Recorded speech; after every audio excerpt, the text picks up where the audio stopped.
so many bad games to talk shit about. One of them I get a lot of requests for is Zelda 2, The Adventure of Link.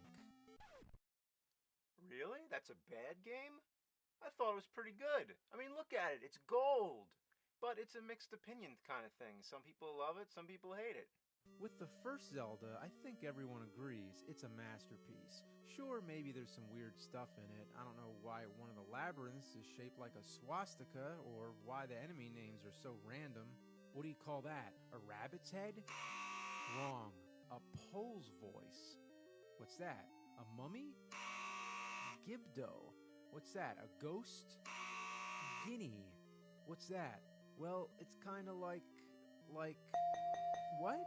It's called a like? Yeah, I'm not making this up. This is all coming straight from the manual. What do you call that? A snake? Wrong. It's called rope. Yeah, really. If you can't tell the difference between a snake and a rope, you're in trouble. What's that? A bat? No, it's keys. What do you call the keys then? Bats? What's that? A knight? A dark nut. Well then what's that? A Geiger councilman? Oh, a rock.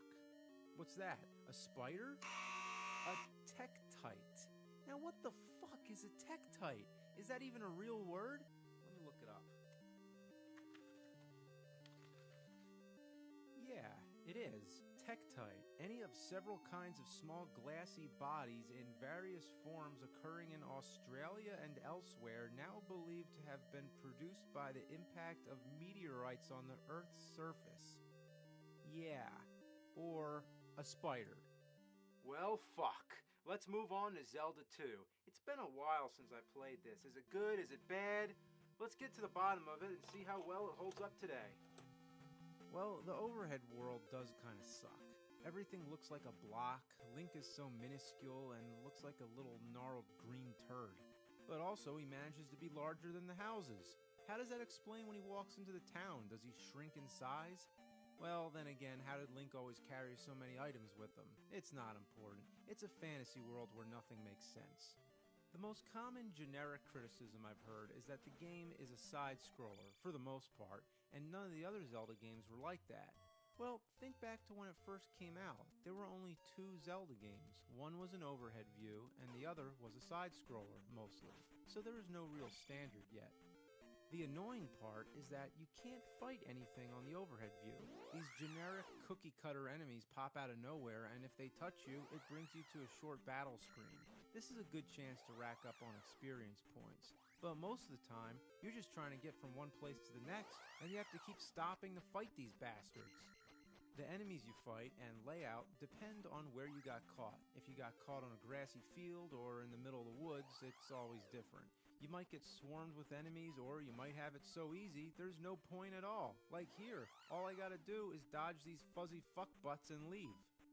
It gets old quick, but if you think about it, it's not as bad as Final Fantasy VI, that is 3 on Super Nintendo. Here, you can't even see what hits you. That's as random as you can get. But hey, that was a great game. I know a lot of RPGs like that, but I guess that's not what most gamers expected from a Zelda game. There's no Ganon either, or at least not until you die.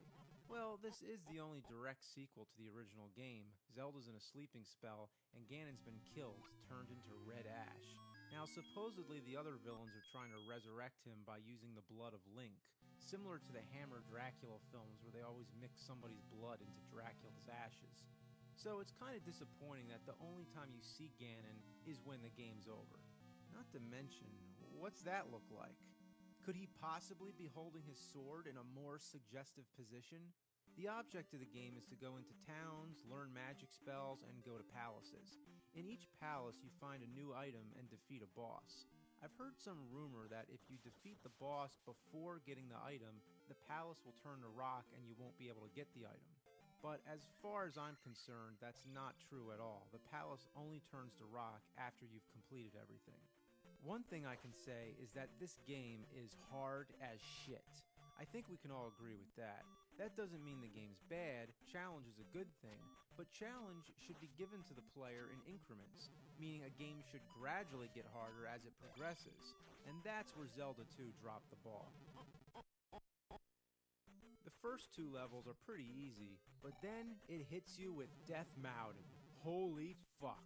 It's the most difficult part of the game, and there's no fucking around. You gotta go right through it early on. These red lizard dudes are on super steroids. Even if you manage to jump over them, they throw their axe. Ah, shit. Where the hell am I going?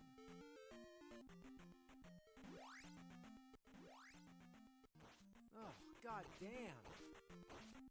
Shouldn't they have put this part at the end of the game? I mean, what could be more dangerous than Death Mountain? They got it all mixed up. That's not to say the later stages aren't hard, but by then you've gained more health, your sword's stronger, and you have all kinds of helpful magic spells to get you through. But here, you're like a 4-year-old trying to fight Hulk Hogan. So before you can even try to face Death Mountain, you have to go mess about, fight random enemies, get experience points, and power up all your shit. You gotta get the pee bags. What are pee bags anyway? Piss bags? That's right, Link collects bags of piss. And even when you're all powered up, you're lucky if you make it through Death Mountain. And the fun doesn't stop there. You get the hammer, break the block, and look for the secret grave that leads to level 3. Just to get punished some more. Ah, you piece of dog shit. Fuck you. Back at the beginning. Oh, that's nice. Now I gotta walk all the way back to the palace. In every other Zelda game, if you die in one of the palaces or labyrinths or dungeons or whatever, it will start you at the entrance. But here, they decided, fuck you. You die, you go all the way back to square one. Assholes. Of course, I have to mention the towns. It's so peaceful. Yeah, you need a break from all that madness. But the townspeople aren't really that helpful. Hello? Why even include a character in the game that has nothing to say? Most famous is this guy. I am Error. Well, maybe that's just his name, that's all. Maybe it's pronounced Error. In each town, there's a woman that restores your health. She invites Link inside, and you never see what's happening in there. Is she giving him a potion? Is she performing a magic spell? No, we all know what's really happening. Link is like, getting a little of the old in-out, in-out. I mean, this isn't little boy Link anymore. He's grown up now. He learns all these special moves like the down thrust, the up thrust. In there, he learns the cunt thrust. Yeah, that should be the name of a band. But really, Link deserves to get some because of all this hell he goes through. He's not gonna get any from Zelda. Well, then again, she's in a sleeping spell. What was Link doing there in the first place? Oh, no. Link's a poonhound. Another thing that's fun about the towns is that you can jump on the roof. Yeah, that's fun. Watch this, I'm gonna turn into a fairy. Wait, that's not supposed to happen. Maybe I shouldn't have done that. What the hell? Villagers! You like them? No. Let's see what happens if I go up here and turn into a fairy. I fell through the floor? I am through the floor, through the floor, through the floor, floor. I don't want to go through the floor. But then again, what do you expect if you turn to a fairy when you're high? High up or high on drugs, either way, you'll see glitches. Do these skulls ever die?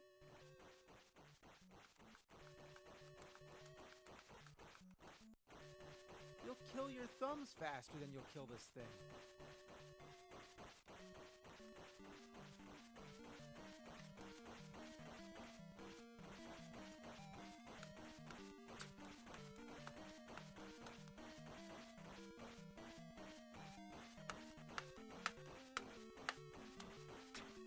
Oh, thank God. Tell me this. Why does Link get hurt by bubbles? What kind of pussy is he? You gotta fight some wizard, but he's impossible unless you get a magic reflect spell from some guy in a town, but before he'll give you the spell, you have to rescue some little kid. Look at that. I don't know why, but I find that very funny. I mean, that's great. Somebody should make a t-shirt of that. It's like every time Link finds something, he has to hold it up. Imagine having him as a friend. Hey, Link, have you seen the remote control for the TV? Oh, cool. You found it. Okay. Yeah, you could put that down. Some of the items are disappointing. The candle, for instance, it automatically lights up the dark areas in the caves, but wasn't it more fun when the candle used to shoot fire right in the old man's face? The flute doesn't do the same thing either. Here, you use it to get past this huge spider and open level 6. But how are you supposed to guess that? In the first game, it was for transportation.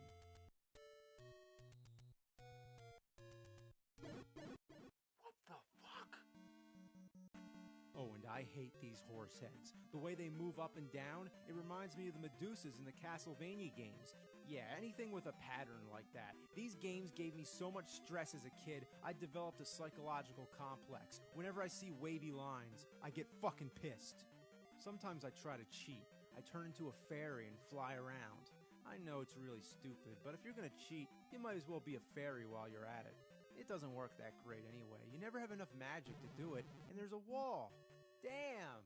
You fight the dragon, go through a cave, and knock down some trees with a hammer to find a hidden town. In this town, you get a spell, try using the spell, and the only thing you'll find is that it changes some of the enemies. But unlike the rest of the spells in the game, this one has a secondary function. There's a certain spot that seems like a dead end. You use the spell here, and it makes a temple come out of the ground. How are you supposed to know all that unless you read Nintendo Power? The townspeople don't help that much. They might as well just say, get the power, Nintendo Power. Yeah, it's classic hidden cryptic Nintendo horse shit. I always hated this part too. These guys peek their heads out over the fence like Tim the Toolman's neighbor and throw rocks. That's child stuff. I mean, come on, throwing rocks? Once you make it to the last level, you can actually restart there if you die. So finally the game gives us a little mercy. But if you don't have any extra lives, it doesn't matter. You gotta save up all your free guys. Yeah, all those little mini links you find throughout the game, save those fuckers up. You'll need every one of them. Then you fight the Thunderbird and finally Dark Link, sometimes referred to as Shadow Link. This is the final boss in the game, and hard as fuck. He mimics your every move and will kick your ass. Come on, come on, come on! Come on! Ooh, fuck!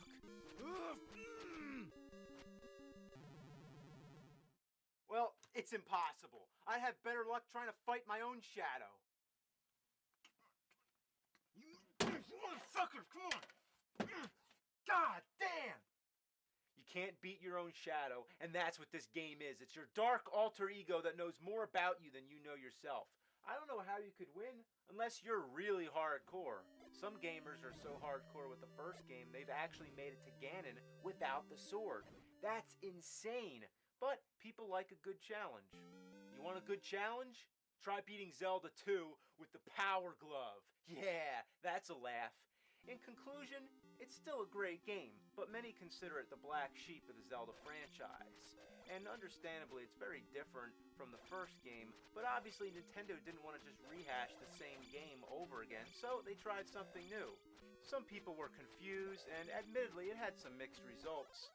But it had a legacy of its own. It was the first Zelda game to have towns to visit and to have a magic meter, and many games copied its style, such as Battle the Olympus and even Rambo. Bottom line, it's a good game, but a very frustrating one. I'll never beat it as long as I live. Nope.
time to chill out. Nah, don't worry, I'm not going mellow on you or anything like that. And next time it's going to be a game review again. But for now, I just want to take you back to one of the most important parts of my childhood, Nintendo Power. You know, today there's internet. Anything you want to know about any game, you just look it up. But back then, your only source information was magazines like Nintendo Power. If you had a subscription, you were the man. One of your friends will be breaking their balls to beat some game and you'll be like, oh, I know how to beat that game, or I know a code. That's because you had the power. Nintendo Power, motherfucker! When it landed in my mailbox, issue 1 was the most mind-blowing thing I've ever seen. Just opening up a page to a map of Metroid, it was so helpful. That game made you feel like a rat in a maze. Then there was the Super Mario Bros. Unlimited 1-up trick, the famous Contra code that gets you 30 extra lives, and how to skip to Zelda's second quest. All in this groundbreaking issue, from front cover to back, it is absolute classic. The one thing that used to piss me off was the NES Achievers section. It's just a bunch of nerds showing off their high scores. But how do you prove it? You gotta take a photo of your screen. And nobody really knew how to do that. I mean, remember, there were no digital cameras back then. So you take the picture of your screen, you have no fucking clue what it looks like, and there could be like 20 other pictures on the roll, so you either have to like waste them all or wait till it gets finished. You get your mom or dad to take it to the store to get the picture developed. It comes back, and what does it look like? It looks like fucking shit. So Nintendo Power printed some guidelines basically saying, look, dumb shits, this is how you do it. And if my game said cheese, I think I'd shit my pants. And if I was wearing that, I'd have problems. Nothing brings back memories like breezing through an issue of Nintendo Power. Remember when the Nintendo 64 was the Nintendo Ultra 64? Remember when the piece of shit Virtual Boy was called the VR32? Remember the NES Satellite or the SNES Catapult? Remember Star Fox 2, the game that never saw the light of day? Remember reading about the new shows coming out like Captain N and the Super Mario Bros. Super Show? Remember that shitty movie The Wizard and that fucking dumbass Super Mario Bros. Movie? Man, I remember reading about that and being so excited, I couldn't wait to see that movie. But it was just like waiting for a buffalo to take a shit all over your face. Another thing powerful about this magazine was the power to know what games were coming out. But only if we could read between the lines, we would know how shitty they'd be. This one says, in-depth playing tips on the horrifying sequel to Castlevania. This one says Back to the Future has that distinctive LJN style and an interesting timer. Wow, they knew it was bad. Another classic section was the top 30, in which they'd list the most popular Nintendo games. I don't know what Ninja Turtles was doing at number 1 for so damn long. But anyway, it was only NES for a while, but then they started doing the top SNES and Game Boy games. They even had a top 5 for Virtual Boy. That's just hilarious, because that's almost the whole library of games for that fucking piece of shit. The covers were always exciting to look forward to. This one gave kids nightmares, and parents complained. I thought it was awesome. And I never noticed that face in the background till today. This one's cool because it's an owl, and owls are cool. But this one really sucks. Why is it all gray? I mean, what the fuck kind of cover is this? Oh. Well, what the fuck? The illustrations were awesome too. Even if I didn't have the game, it was fun just looking at the pictures. Here's a page on Clash at Demon Head. Just a nice page, everything's fine. But then there's something that bothered me. What's this? He's flipping the bird. He's giving the finger. And I'm not making this up. Well, this one's kind of intimidating. I mean, what's Dracula's problem?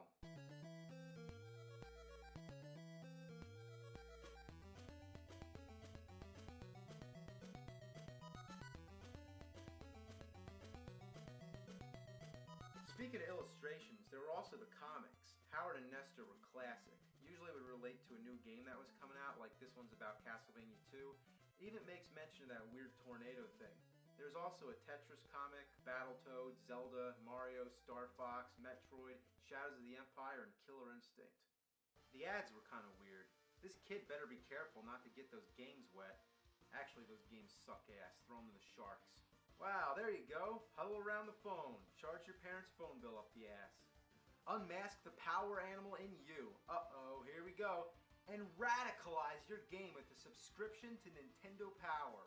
Holy shit, will it make me grow claws like that? You know it's gotta be awesome when you're flying a Jeep through space going apeshit with Nintendo controllers.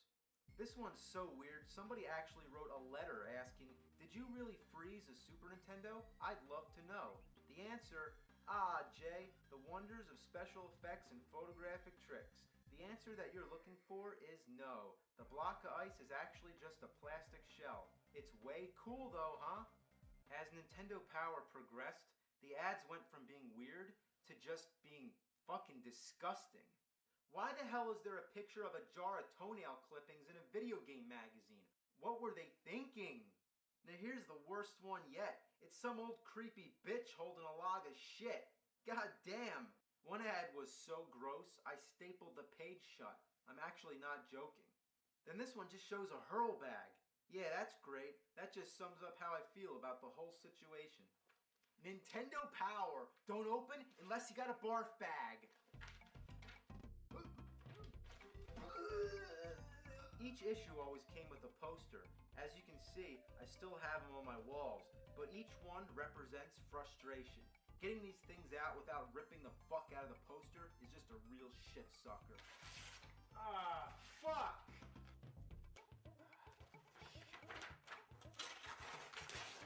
Fuck. Eventually they started putting staples in the posters. Fuck!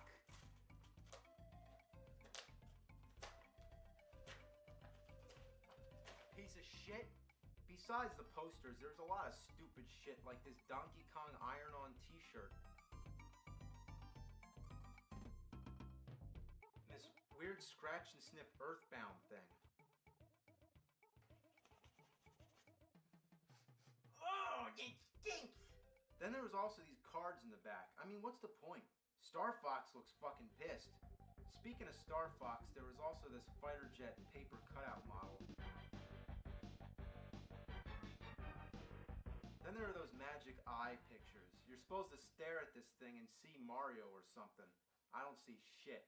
There's also a contest in every issue. Grand prizes would include a sneak showing of the Ninja Turtles movie, a chance to meet Arnold Schwarzenegger, to win Bill and Ted's phone booth, to win a Street Fighter II arcade machine, to dig up dinosaurs, or to be an extra in The Mask 2. The Mask 2?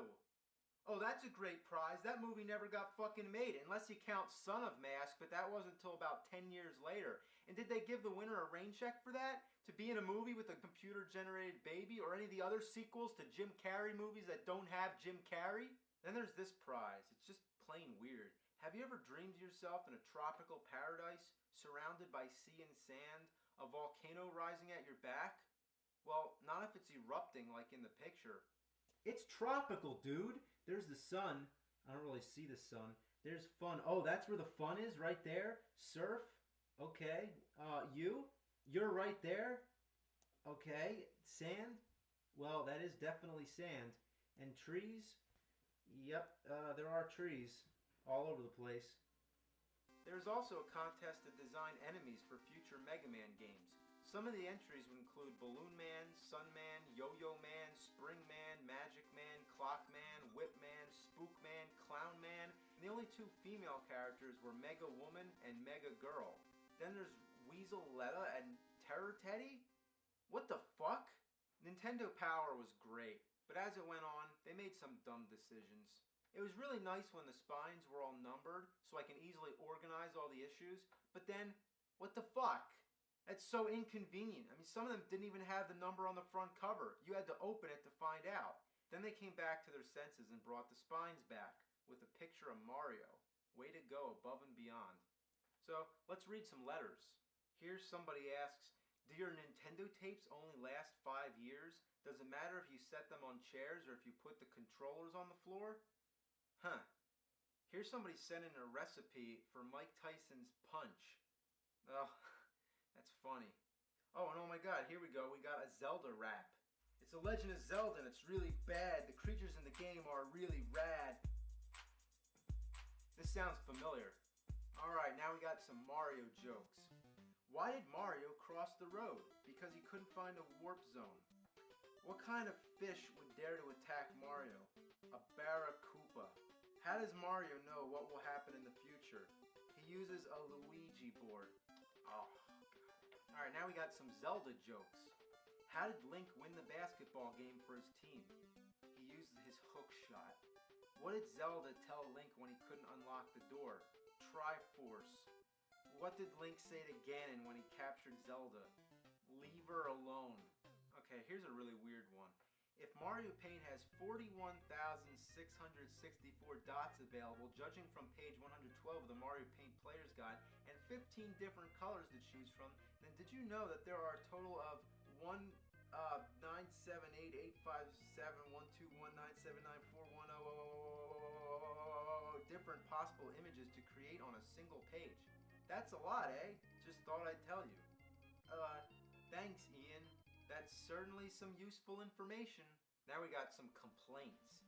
The game I purchased that was completely different than I expected was Rambo for the NES. I saw him firing a machine gun on the package and it looked really cool, so I bought it.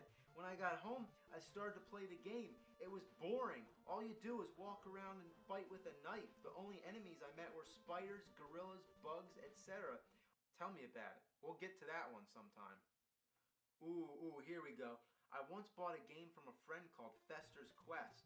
I was expecting a great game after reading about it at Nintendo Power, but even with the magazine at my side, it took me 2.5 hours to make it to the first boss, and another 2 to make it to the second. You want to know about Fester's Quest? Next time. Oh, here's a good complaint. So, nice names, guys. Mario 64, Super Mario Kart 64, Pilot Wings 64, Wave Race 64, Killer Instinct 64, and the list goes on. Yeesh.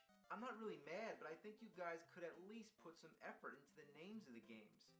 He totally has a good point, but here's the response. So you're saying you wouldn't be in favor of our plan to rename the magazine Nintendo Power 64? Wow, what an asshole. It is quite apparent what an active and important role marketing plays in the video game industry. I have to wonder what you are thinking when marketing the Nintendo 64 to elementary school gamers. You risk alienating gamers 15 and up. You should target older gamers because you'll also target younger ones, since the audience perception of coolness often depends on what the older teenage audience thinks is cool. I agree. And the response? Your suggestion inspired us to target more teens with our marketing.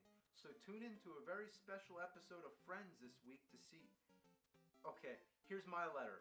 Dear Nintendo Power Editor, what the fuck is your problem? Get the power, Nintendo Power. Get the clues that you can use, Nintendo Power. Higher and higher, fighting your way through enemy fire.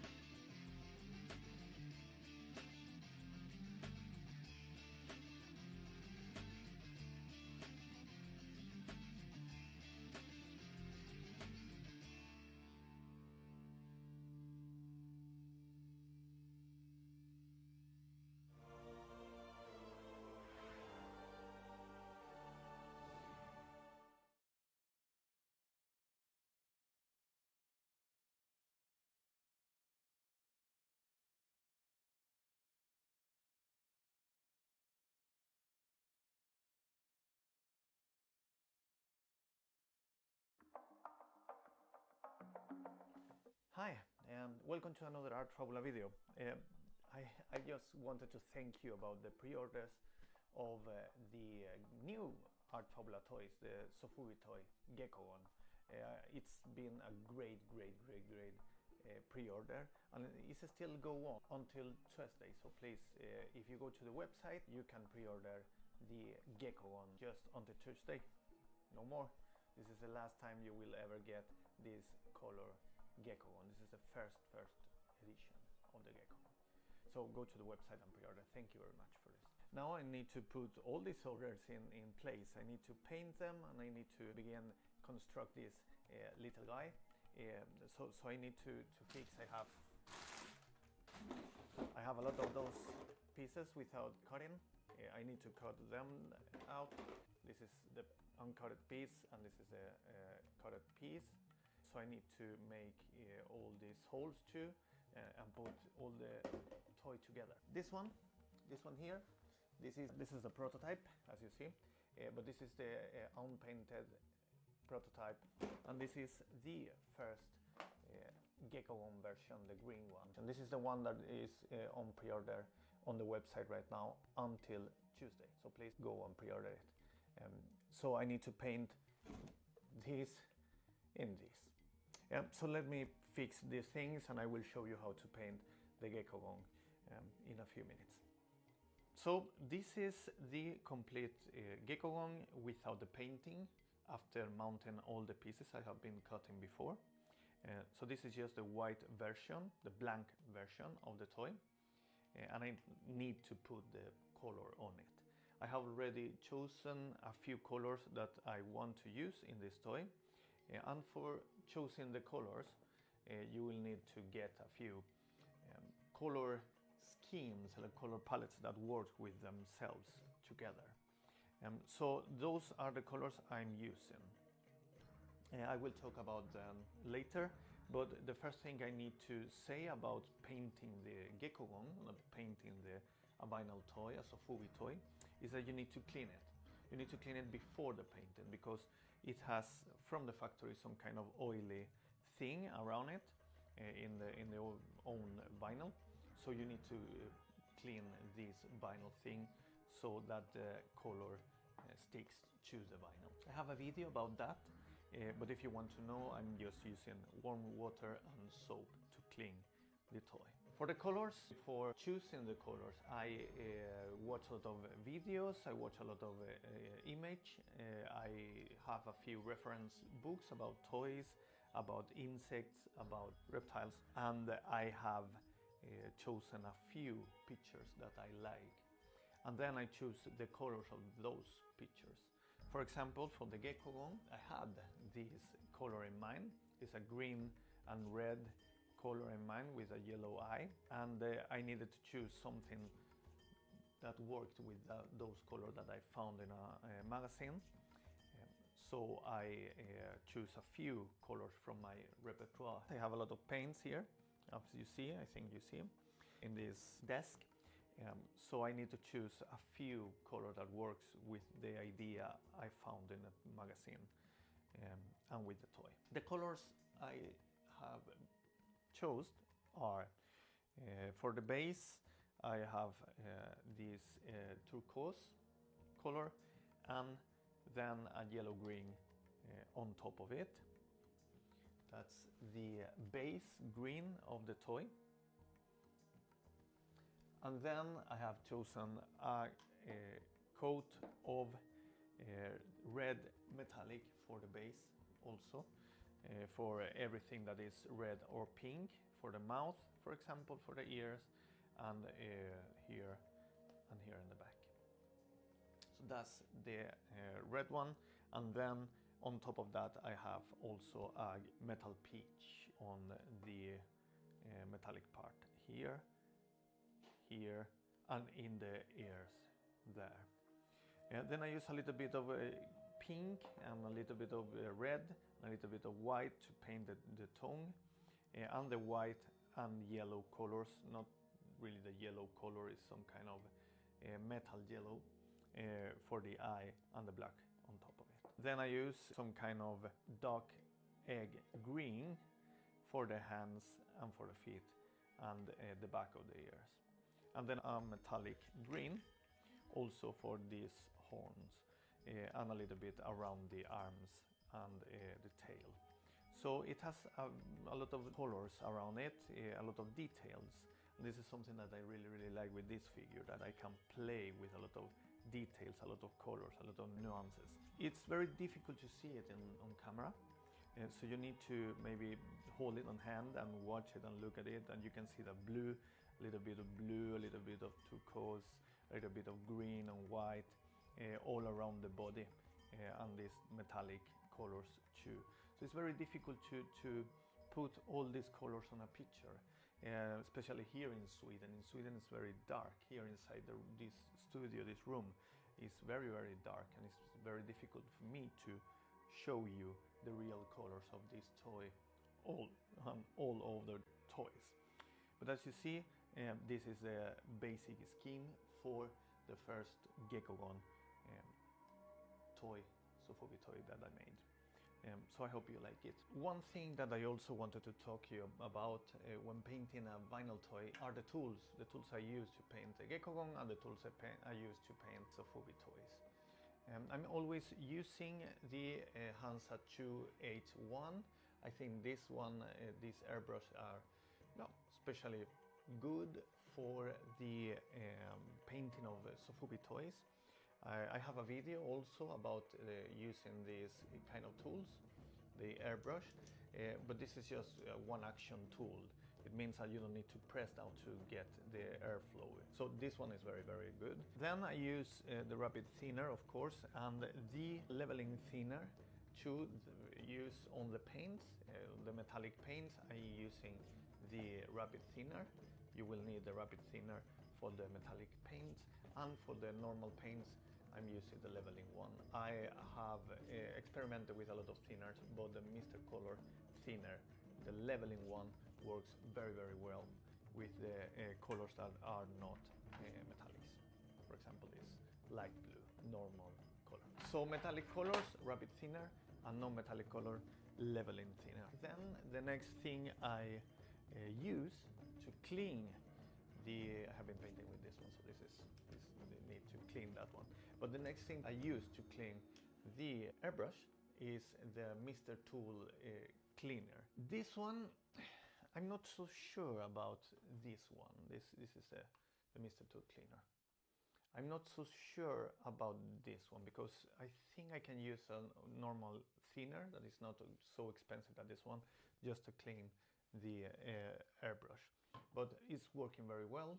And I think I will continue using if I don't find anything cheaper. And then the last thing I use, of course, normal brushes. Don't use the natural ones, use the synthetics ones for the thinner and for this kind of enamels paints, because they are going to destroy your brushes. So use just the synthetic ones, and be careful with the thinner when you are cleaning them, because you are going to kill them. I use brushes in the gecko, for example, on the tongue and on the eye, just to mark the details of the eyes and the tongue. But in the other toys, for example, I'm using to make the details, there are black details on the head, to put some kind of shadow, and then maybe to paint a few things. So the brushes are also something that I'm using a lot. And I think that's about everything I had here. Well, of course, a knife. I have different kind of knives, and I have also this warm air pistol tube that I use a lot, because I need to put these toys together, and this taking around, I don't know how much time does it take to make one of these toys, but it's taking a lot of time to paint those toys. So, and that's everything that I have for today. That's the way I paint the Gekkogon, the way the colors I use, the tools I use to paint the Gekkogon. You had also a few tips. You have a few videos also on the channel that talks about the painting of a Sofubi toy, the cleaning of a Sofubi toy, and also the tools I'm using. So watch them if you want to know more about how to paint a Sofubi toy. If you want to get a Gekkogon, 25 centimeters tall Gekkogon in this first version, the pre-orders are open now on the website artfabula.com. There you can go and you can buy this until Tuesday, because today is Sunday, so you will get it on Tuesday, the 2nd of May. So that is the last time. You have only 2 days since you see this video right now. For you that see this video afterwards, sorry, it was a very short pre-order, as all my toys, and very limited too.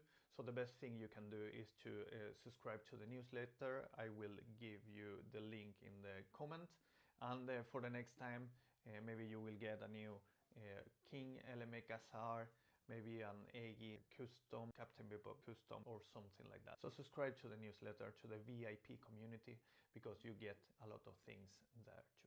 Subscribe also to the channel. You will get more tips, and see you soon. Bye.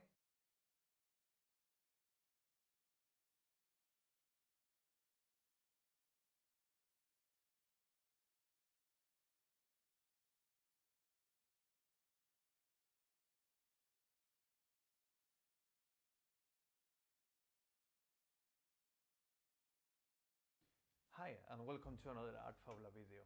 I haven't uploaded a video since a month ago, maybe, because I have been very busy, and I have had also vacation time, a very need vacation time. So sorry about that, but we have a new video here, and I hope you like it.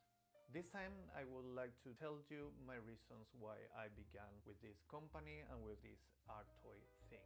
I hope this video inspires you to make something similar, not exact the same thing, but I hope in some way can inspire you. Reason number one is I wanted to make a living from my art. I'm a teacher, as you know, and I have a full-time job, but I also have this side business of art fabula, art toys, and Sofubi toys. This is something that inspires me. I love very much teaching. It's my passion. I love to help other people and to teach other people, but this thing right here, right now, is something that gives me a lot of energy. But teaching is something that takes a lot of time, a lot of energy, and if you have done it for a long time, as I've done, then you will begin to feel, well, a little bit frustrated and a little bit tired of some things. Not the teaching, but something else. So this is the reason number one. I just want to make a living from my art. Reason number two is that I want a simple life. I don't have a very complicated life. The problem is that I commute to Stockholm. It's around 60 kilometers from here, from Uppsala, where I live. And the process to get from here and there every day and back is a very tiresome process. There are a lot of people, the traffic problems every day, and I'm getting tired of this thing. Then there are a lot of things linked to the teaching system that are very complicated, and I see a lot of things around me that make me think about another kind of life, and I just want to take a step down from this busy, this complicated life. I just want to be the person I was 20 years ago, just that. I want to create, and I want to do small things. I want to just do whatever I want. And please, this is not a simple thing to do. This is a very complicated, and there are a lot of paperwork behind that is very complicated.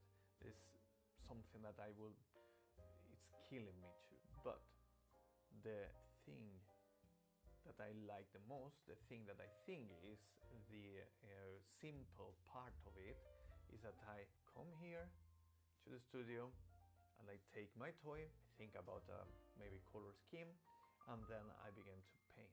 And then I take photos and I present it to you. If you like it, you buy it, and then I send it to you, and I'll be forever grateful for that. That is the simple life. The next thing is I want to do something with my hands. I do everything here with my head. I want to do something physical, something with my hands. I want just to create. I want to go to the basics. I want to become what I was 20 years ago. Everything was simple 20 years ago. The cameras were film cameras. The computers were, well, very basic computers. Everything was a lot simple. Well, everything was done in a more analog way. Right now, everything is here. I'm not sure if you understand, but it's floating. Nothing is physical no more. So I wanted to do something with my hands. I want to paint with my hands. I want to write with my hands. That's why I create this thing, this artistic thing. I want just something analog, something that you can take it, that you can touch it, that you can smell it. This is what I wanted to be. This is one of the reasons why I did art fab. The next thing is that I want to make people happy. I'm a teacher. I grade people. I don't like to grade. I hate to grade. I wanted to help you in the process to become a better person. That's what I want as a teacher. But I don't want to put a grade on you. But that's what we do. With this thing, I don't need to grade anyone. You can choose between different kind of paints, and you take it and you watch it and you look at it and you like it and you be happy and you get a smile. Or you buy one of my toys, I send it to you, you put a picture online, and you write something beautiful on it, and I'm very happy. So you are happy with my toy. I am happy making you happy. That's what I wanted to do with these things. I want you to be happy with the things I make. That's one of the best reasons to make an artistic business. And the last thing is that I have very, very big thoughts. I have a very active mind, and I need a way to put all the things I have here in the physical world. I am a very creative person. I need to put all my thoughts, all this creativity, all this fantasy somewhere. I write a lot of stories, I take pictures, I draw a little bit, I paint, I create, I design. All these things are here. I have ideas that I need to put somewhere, and I have millions of ideas. Still, my head is every time. There is no pause here. My head is creating everything, but I don't have the time to create. That's why I made this art toy business, because I need to create. I need to put everything here. I need to do something so I don't become crazy. So that's why I create an art toy, a physical product line of art toys and Sofobi toys to put all this imagination there. Those were my reasons why I create this art toy brand. I hope you became inspired in some way. But please write here down in the comments the things that inspired you. Are you a creator? Are you an artist? What things are inspiring you right now? Please write a comment. Of course, subscribe and click the bell there too. Thank you very much. I see you next week.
This bottle of ink is 100% made out of leaves.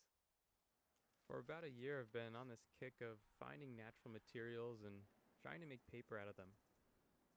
So when I saw those fallen leaves in my neighborhood, I knew I had to give paper making a try. Part of the paper making process involves boiling down the leaves and then straining them out. What you're left with is basically a leaf tea, but not that kind of tea, so don't drink it. If you try and save the water right away and you use a plastic dish, it'll just melt away. That's from experience. So use something like a mason jar. After a batch of making leaf paper, I'm left with almost a full jar of this leaf tea. I then transfer it over to this bottle which has a lid, simply because I could not find the lid to my mason jar, but also because I need to save it because I'm not quite ready to use it. But when I am, I'm going to pull it back out and we're going to try and make leaf ink out of it. Alright, so it's been more than a few days and I've kept my leaf tea in the fridge, so I'm going to pull that out. And I had it in there just because, I don't know, I was worried maybe it would spoil, go funky, who knows. But we're going to pop it open. I'm a little bit weird, I have to give it a smell. I'm going to give you guys a smell. Yeah, no, it smells fine. Doesn't smell like anything actually, which is surprising. I have this small little tiny glass jar and that's what I'm going to use to put my ink in when we're all done. And then there's an optional ingredient which is gum arabic, which I will use, but like I said, it's optional, it's just a thickener. So I'm going to start off by pouring about a cup into my pot, and then on my mini stove, I'm going to crank the heat up and bring it to a boil. Pro tip, a disposable chopstick works great for art projects, especially when you gotta mix stuff up. Once it's at a good simmer, I add about a teaspoon or two of my gum arabic and bring the heat back up and mix it some more. And if I feel like it needs to be darker, I just boil it down even further. The more you boil it down, the more condensed and darker the ink will be. And once it's done, I'm going to bring a funnel out and use that to transfer the finished ink into my little mini glass jar here.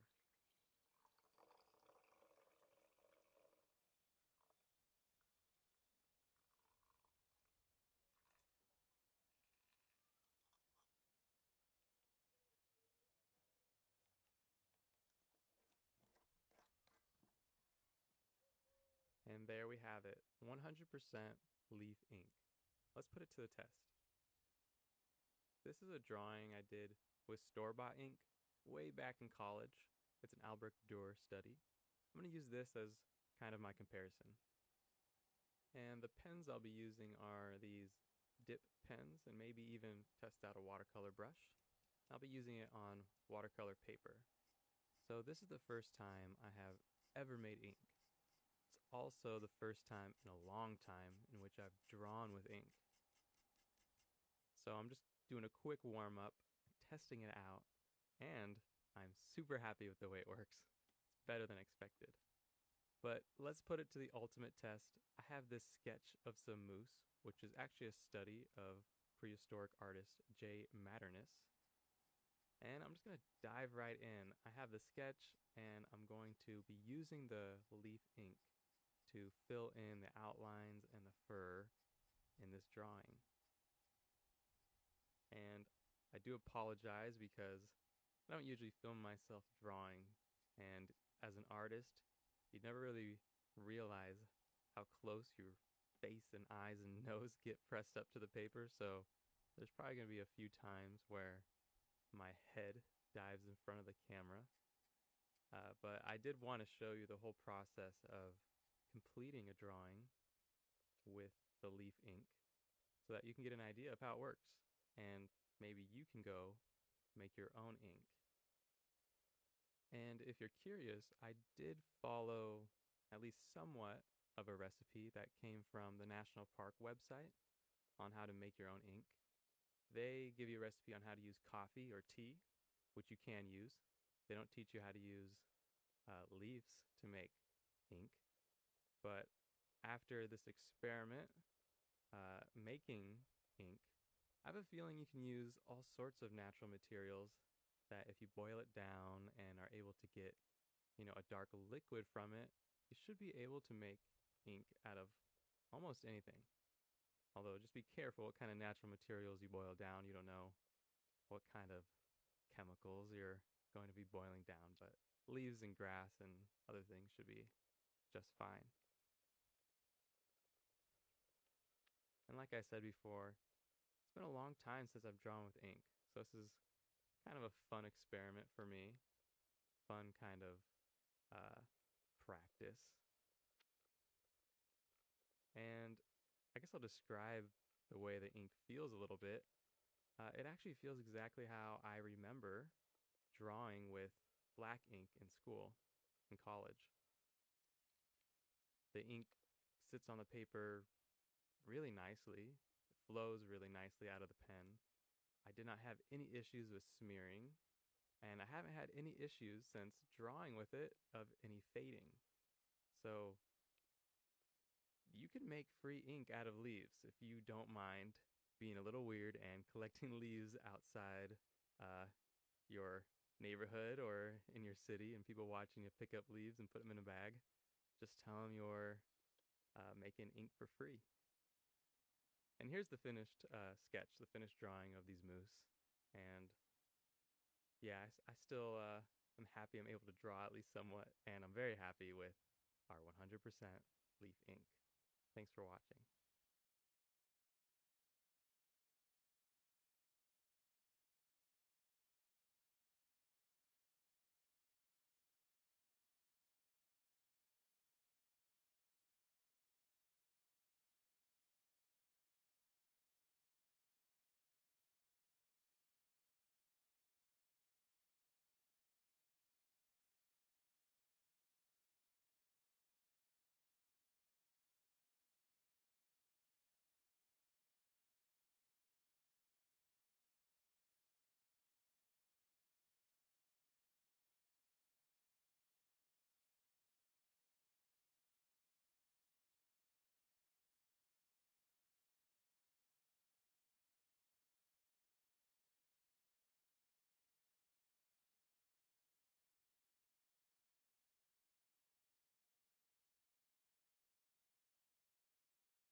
So a lot of people think this toy life is just sex, drugs, and rock and roll.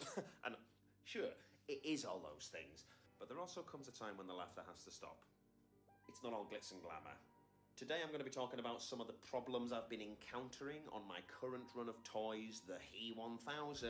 Specifically, I'm going to be talking about getting paint to adhere well to flexible resin. I don't want to be selling someone a toy and then all the paint flakes off the minute you touch it. We're going for archival quality here, people. I have 250 He 1000 parts here, enough to make 50 full figures. All the parts have been cast in resin, trimmed, washed in hot soapy water to remove any wax-based mold release spray that I used. I used a wax-based mold release spray as it can be washed off and painted, as opposed to a silicone-based mold release spray, which will give you a glossier finish, but you won't be able to wash it off or paint it easily. I use a resin called Zencast PX90 from Easy Composites. However, I recently found out it's not a particularly UV stable resin. In fact, it goes brown if left in direct sunlight. I tried to counteract that with the colour of the pigment that I made for the resin. I was hoping they would tan nicely over a period of time. I like my He-Man to have the complexion of a well-brewed tea. And vice versa. Cheers. It kind of, when left in the sun, tends to look a bit more nicotine-stained, not a particularly desirable look. As a result of this, I've made the decision I'm going to paint them.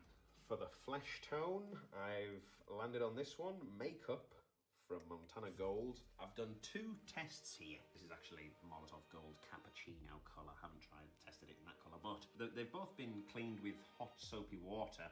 However, this one, I also cleaned the resin parts with an acetone. This stuff Methyl ethyl ketone, MEK 400. Not exactly sure what it is. All I know is it'll melt straight through plastic containers that you put it in, and also your gloves. So I've bought these special butyl rubber gloves, especially, and I'll be using these cotton buds, and I'll be wearing a mask and also doing it outside. Anyway, the one of these that I did not clean with acetone, you can see it's cracked a little bit. This one has been cleaned in acetone, the parts, and it's not getting that cracking. So they've both had the paint added and then a 2K clear coat added on top of that. However, this one that hasn't been cleaned with acetone, the paint isn't adhering as well to the resin without the acetone cleaning first. Now, here's one I made with just flexible pigmented resin. There's no paint on the flesh parts of this. However, this one probably will go a bit brown over time. After a bit of product testing, one of the first things I noticed was this Molotov liquid chrome was cracking quite easily when I was flexing the weapon. To counteract that, what I've actually done in these later models is before adding the liquid chrome, I add a 2K clear coat to the parts that I want to chrome. It acts as a primer and really strengthens the chrome, so I can give that quite a bend now without it just flaking off and cracking off. So yes, an unexpected extra hurdle to come over. I've got to clean them all with acetone and then paint all the parts. It's also going to potentially complicate matters further, as I did plan to mask off parts to then paint on the boots and such. So I'm going to have to be extra careful that when that masking tape's lifted up, that it doesn't then lift the flesh paint underneath. So hopefully you can learn from some of my mistakes. Yeah, I wouldn't say I've made a mistake. I don't make mistakes. Just a different, just taking a different path, that's all. Just an unexpected turn. Alright guys, keep an eye out for He 1000. It will come eventually. All I gotta do is paint 250 parts, clear coat them all, vacuum form 50 blister bubbles, and then they're on their way. Thanks for joining me. I've been Uncle Matty of Rainbow Yarn fame. Goodbye.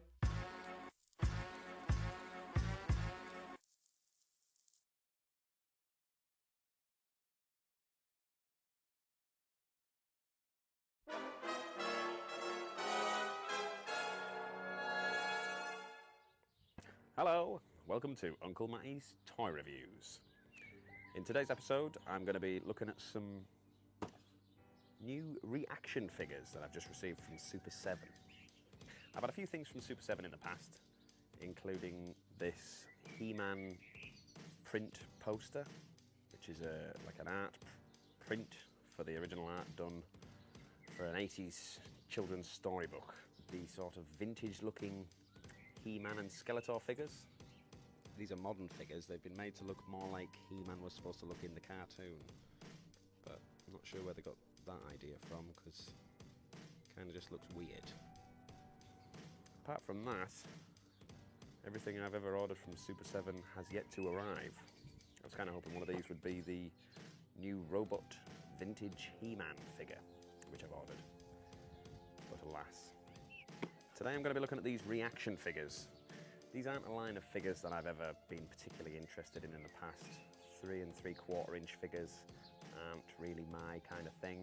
When I was a kid going from the 80s into the 90s, it was all about the big, beefy, muscular figures. I did get a lot of hand-me-down Star Wars figures from my uncle when I was a kid, but I pulled the heads off them all and threw them around the garden to make them battle damaged. A move I later regretted, but never mind. My childhood memories were more of the He-Man muscly type, so I've never really bothered with reaction figures. But there were a few came out recently that I just couldn't help myself buying. I do think these things are purposely sort of aimed at collectors, so I don't expect they'll ever be worth anything. Most things that you find tend to be valuable in future years are the things that people weren't expecting to be valuable. So when they make these things purposely trying to be collector's items, good chance it'll be worth naff all in later years, because everyone will have had the same idea and bought it and kept it. One unfortunate thing when ordering to the UK is all the tax and VAT that I have to pay on it. This is 2 figures in here. I think the total came to $30 for the 2 figures. I've also paid, I'm not sure about $20 odd postage. But then when it's landed over here, I've been charged £6.44 VAT, and then another £8 for the privilege of Royal Mail handling, international handling fee. So if anyone posts anything from America via USPS or whatever it is, there may be good services over in America, but when it lands over here, they don't see the job through. They pass it on to Royal Mail, who then charge the user a standard flat rate of £8. So it all adds up. Nice of Super 7 to post one box on the 9th of May, and then another one directly after on the 13th of May. So I've incurred 2 handling fee charges.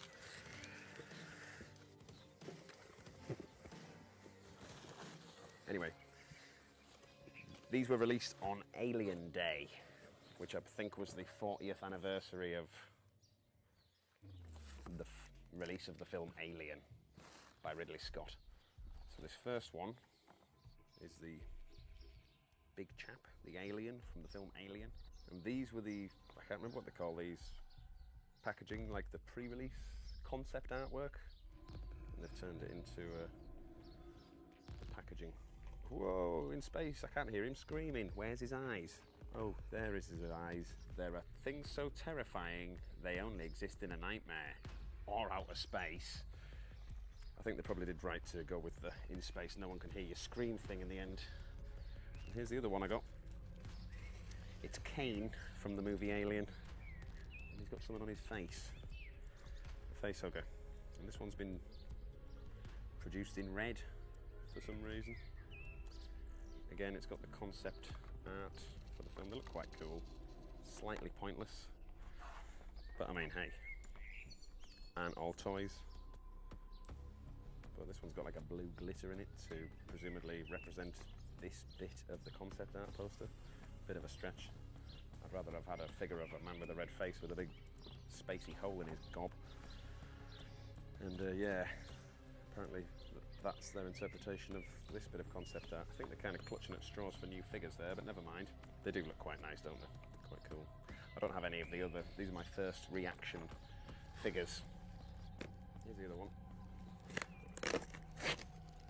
Yeah, I had to pay another £19.34 on this one. £11.34 VAT, and then that standard £8 Royal Mail handling fee. I don't even know what I'm paying for with that, because that handling fee, I went and picked these up from the post office and gave them money, so I didn't even have to deliver it. Not sure why these are in a smaller box, especially as there's 4 of them. I did buy the same figures twice here, that's why there's 4 figures. Right, so I've got this guy. The Minotaur, or Minotaur, from the Slayer album, Show No Mercy. He's got a little vinyl cape. He looks quite cool, I guess. He's got Slayer on his belt. Yeah, it's quite a good one. I'm assuming this will be the same figure again. Yep. No difference between them. And then this one is the same figure but in black. Apparently this was inspired by track 6 of Show No Mercy, which is Black Magic, which again I did think was a bit of a stretch just to release a variant, but who am I to argue with Super 7's methods? They know what they're doing in the action figure field, and they've just reused the sculpt but done a black version. They haven't been too lazy though, they've used different black paints on there, so it's not like it's not just one piece of black plastic, but still. That one's good for people who like black metal. That was my thinking, buying that one. Make a good gift for a black metal friend. And then this guy, I'm probably going to get this guy out and display him somewhere prominent. Hang on, Matt, are you telling me I've just sat through this whole video and you're not even going to open the flaming thing? Well, alright, as soon as I was YouTube. The thing to remember with a collector's item like this, especially an unpunched example like this, is that you have to open it very carefully to retain the collector's value. Yeah. So yeah, there he is. His arms, go up and down. His head. That moves. What's this? His mouth. Not articulated. Let's see how he holds his sword of evil. I don't know what it's called. Oh, it's a bit of a stiffy. It's in. Yeah, he's got it. And his legs go up and down, much like the classic articulation of an old Star Wars figure. And the cape, reminiscent of perhaps Darth Vader if he was a bit more jazzy and red. Got a bit of paint on the back there. Not sure where that's from. Presumably from the tusks or the horns or whatever you call them. So yeah, I touched on earlier, I was moaning quite a bit about the whole shipping charges. I checked afterwards, much to my own dismay. I can get the same figure for £15 from a UK company, Zavi, who, not sure who they are, but I know they were once, they bought out Virgin Megastores in my hometown. If you're in the UK, don't buy these from Super 7 directly in America. For American sellers, if you're going to post to Britain, might I suggest an international postage company, for example DHL. DHL will bring it right to the door, so I shouldn't incur any further handling fees. So that's my little delve into the world of reaction figures. It's not a world I intend to venture back into again. The problem with these sort of things is they purposely do things that are obscure and culty to make idiots like me want to buy them. But I mean, come on. A blue glitter alien. You don't see one of those every day. Don't know how I feel about that one. It's alright. I haven't got the original one. The original one probably would have been better. And he's pretty cool, isn't he? Well, I think that's it for today. But wait a minute, Matt. Aren't you going to open the alien figures? No? No, I'm not. Keep an eye out for more toy reviews coming your way. I'm going to do another one about my venture into the world of Sofubi next. So stay tuned for that. If you don't know what Sofubi is, well then that makes us in pretty much the same boat. So let's take that journey together and find out next time on Uncle Matty's Toy Reviews. Thanks for watching. Goodbye.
The door at this hour? What's that going to be? Surely there should be social distancing. Really? I mean, just who the heck is ringing my doorbell at midnight? I'm going to give them a piece of my mind.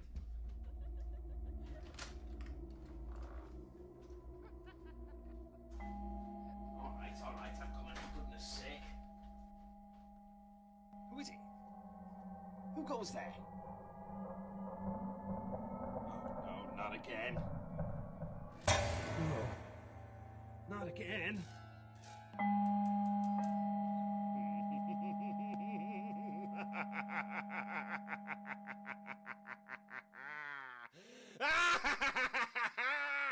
Hello, I'm Uncle Matty, and this is Series 3 of Who Goes There, Blind Box, Surprise Toy, Sofubi, Soft Vinyl, you know the jam.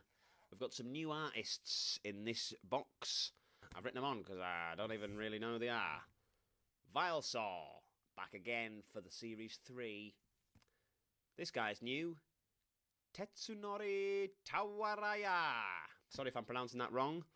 But, yeah, I've had a look at him on Instagram. It looks like kind of, I don't know, toxic Holocaust-themed monster aliens. Maybe, forgive me if that's not what you were going for, Tetsunori. But that's what I took from it. Codec Zombie.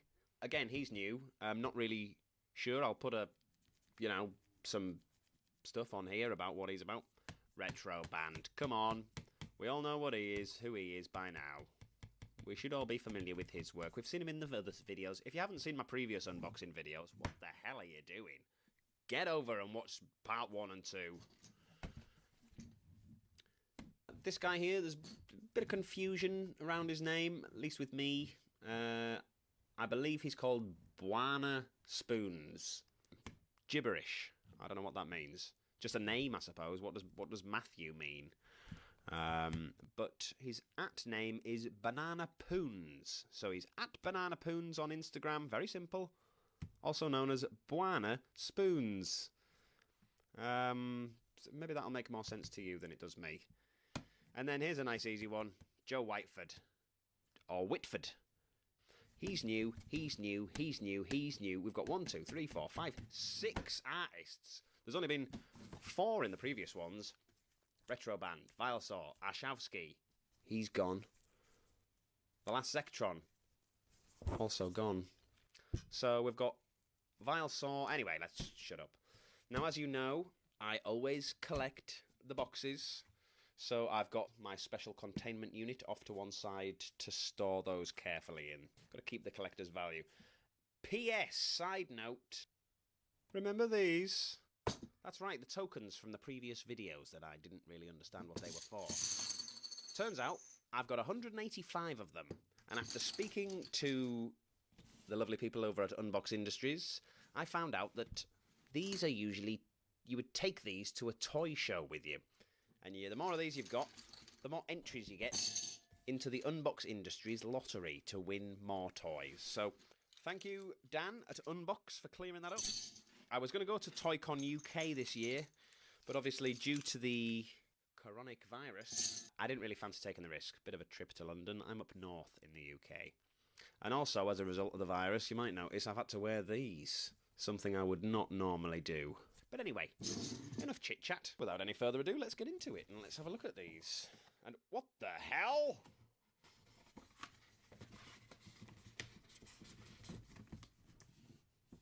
What's this? Don't they know I keep the collectible packaging? Why, it's got sellotape on it! Well, I'm assuming this is the one that they've probably snuck in a solid gold Sofubi. They're bound to know these are for me by now, and that I always keep the packaging. Let's move that off to the side for now.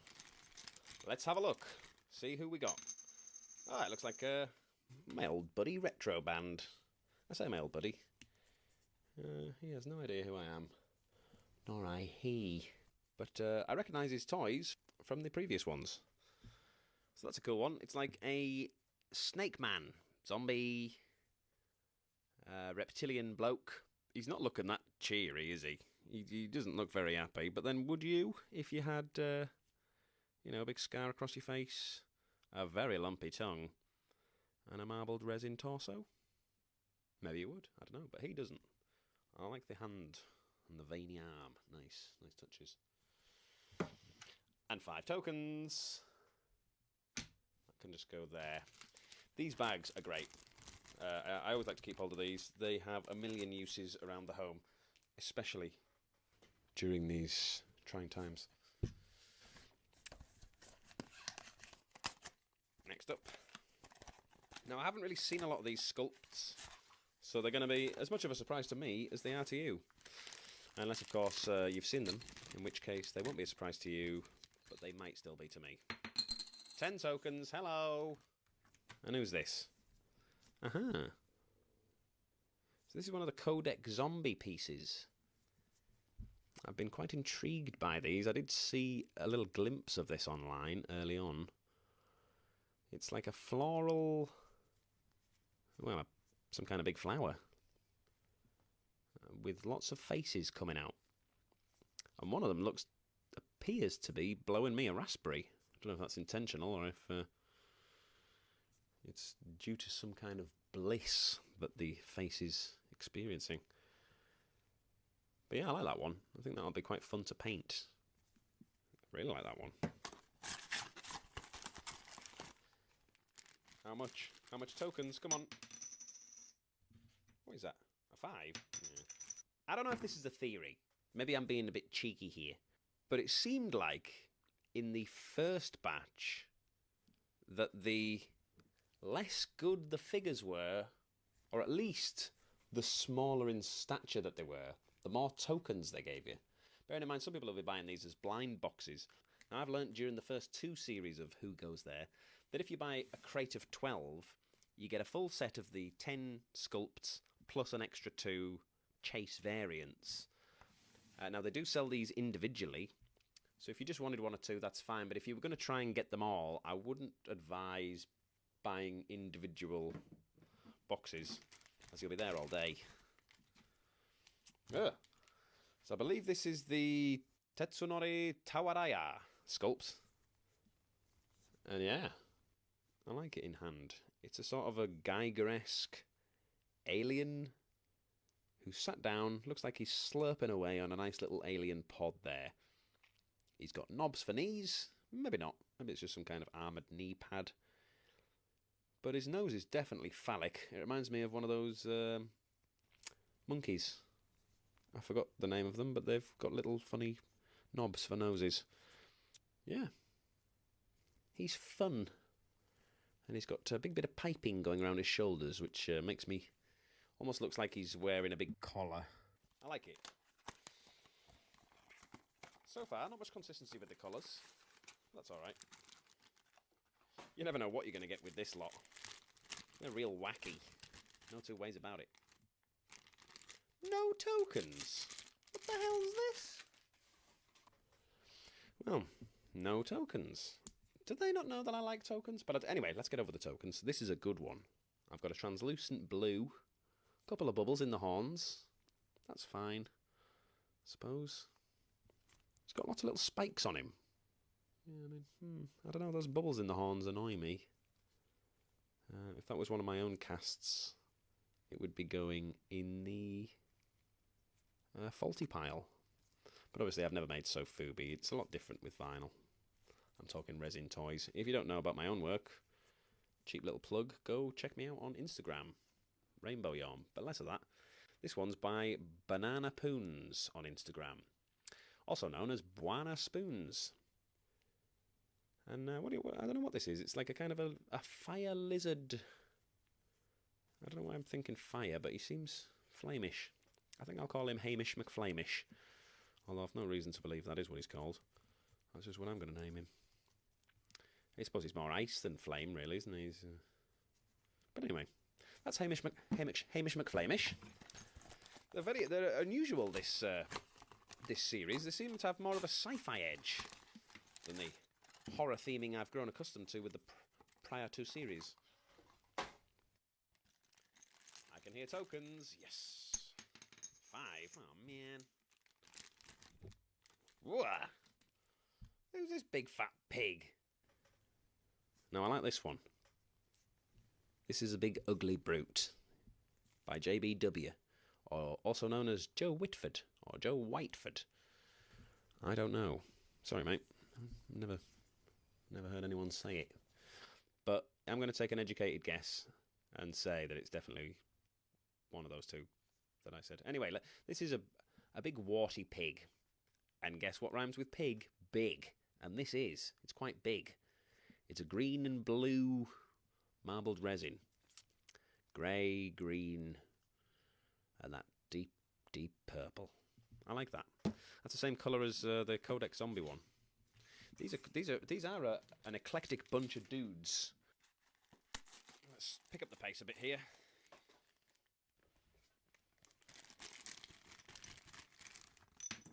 Yep. I can already tell that's another one off the same guy. These are nice and big. I like this. I like the size. This guy managed to... It's my kind of gross. This one's got lots of bubbles coming out of him. Including his eyeball, looks like. And some circles on the bottom. Yeah, I like this guy's sculpts. It's my kind of gross. A little bit of hair. And the size of them is a lot of fun. They're like the big blobs. I like big blobs, aren't they? Put these coins in here. And I'll top them up at the end. Next up.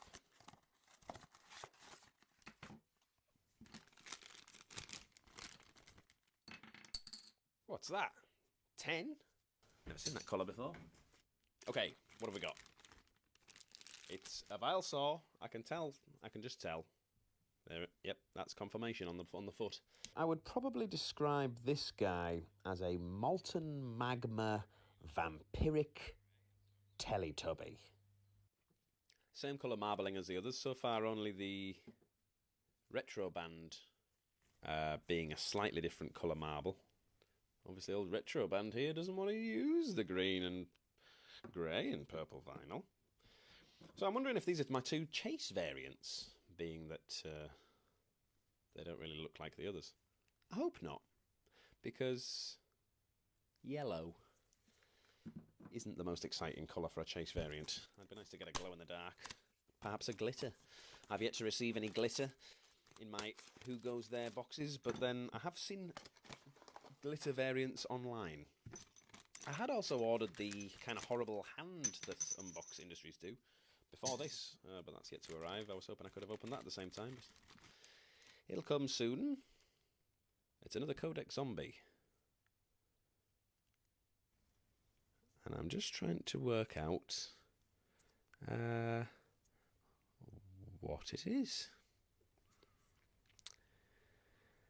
There's hands coming. It's another kind of flower, I think, or some kind of plant.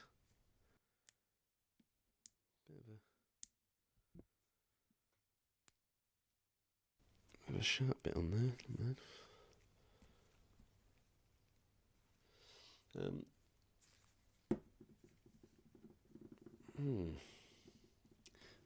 That's an issue. I'll try and heat that up, see if I can get it to level on the bottom, but it's a bit, I don't know if you can see on the bottom mine, it's convex where it should be concave, causing a slight wobble. A slight's being generous. But yeah, it's a cool sculpt. I like the other one better.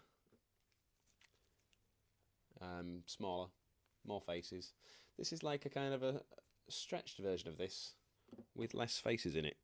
Let's face it, I like faces. There's one face there.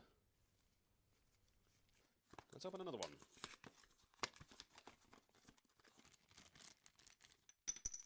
Five tokens. And it's looking like another of the Tetsunori pieces. It's a kind of a bug-eyed bug. Again, crouching over some kind of egg. Looks like he's got this egg in his pouch. He's got some kind of pouch with the egg in. I've just said the same sentence twice, worded slightly differently there. He's got four arms coming from his armoured torso, reaching round his own legs to grab the egg. And it looks again as though he's eating the egg through some kind of nose. Much like the other one, but a bit different. So, one thing to know about Tetsunori, he likes to do mythical creatures, eating eggs. Oh, that's my take on it, I don't know. What do you guys think? Drop it in the comments down below. I'll read it. Sure. This one feels small, so I'm thinking if my theory's right, there should be more tokens. Look at that. 20 tokens. Imagine if you bought a blind, just one blind box. You might be thrilled to feel 2 tokens. But then you're going to be getting that. A fire. Right. Another one by Banana Poons. Kind of feels like it's the accessory for something else. but that's definitely all that's in there. Maybe that'll sit next to the little. Well, yeah, I mean they work quite well, nicely together, except for obviously because I received the chase variant, doesn't really match. Let's see what else we've got. Just this one, and then another one box left. So, I mean, I haven't had any doubles yet. So it looks as though we've seen the full set. That's all the sculpts. But now that I'm just going to find out either what my chase variants are, or which of these are my chase variants, because I can't really work it out. I'm assuming I'm going to have maybe these, but in these colours. If these are the chase variants, let's see.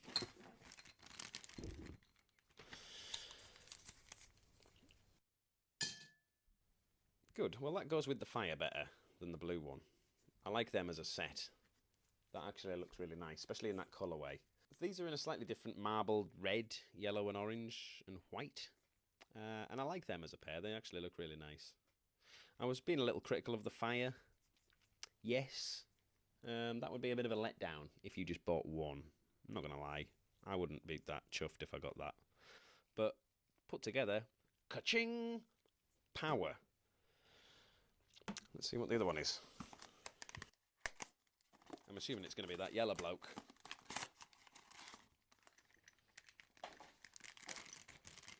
Oh no, my thumb. Hope I don't get the COVID. These are from Hong Kong. By the way, little cheeky tip if you're in the UK. If you do order these, drop Unbox a message and they'll usually list them as about $10 value on the postage, meaning you don't get charged the customs tax the same. Because as I'm sure a lot of you viewers know in the UK, they're basically gangsters out there called Royal Mail who are going to sting you for most of your money if you try and buy anything from another country. Alright, I was right, it is that one. So, there's my set. Here are my chase variants. The yellow one was the chase. I wonder if it glows in the dark.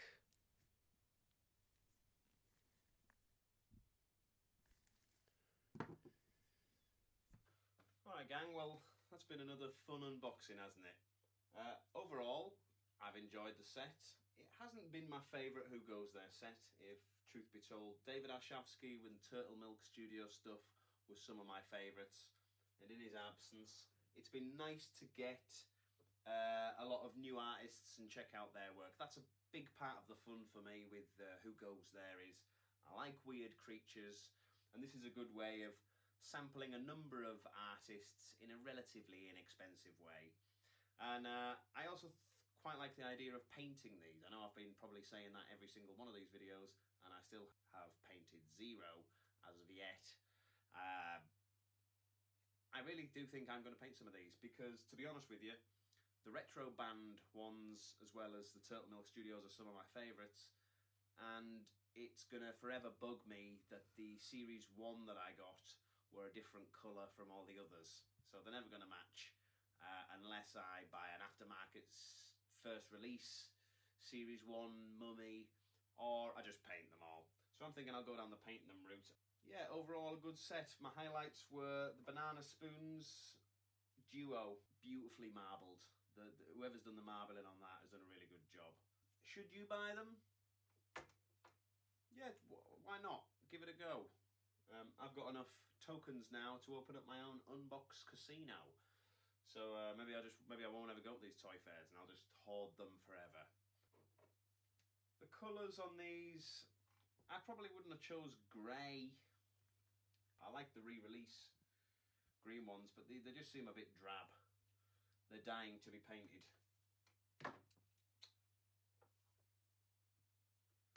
So yeah, overall, I've enjoyed this wave. Always nice to see some fellow artists sculpting work.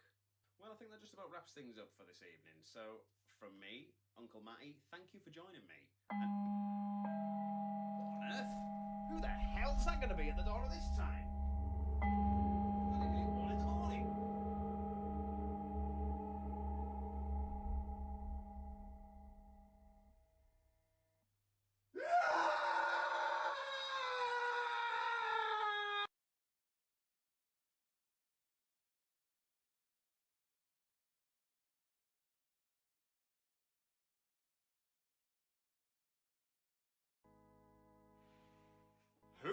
there! It's me, Uncle Matty, of course, with another unboxing. Wave 6!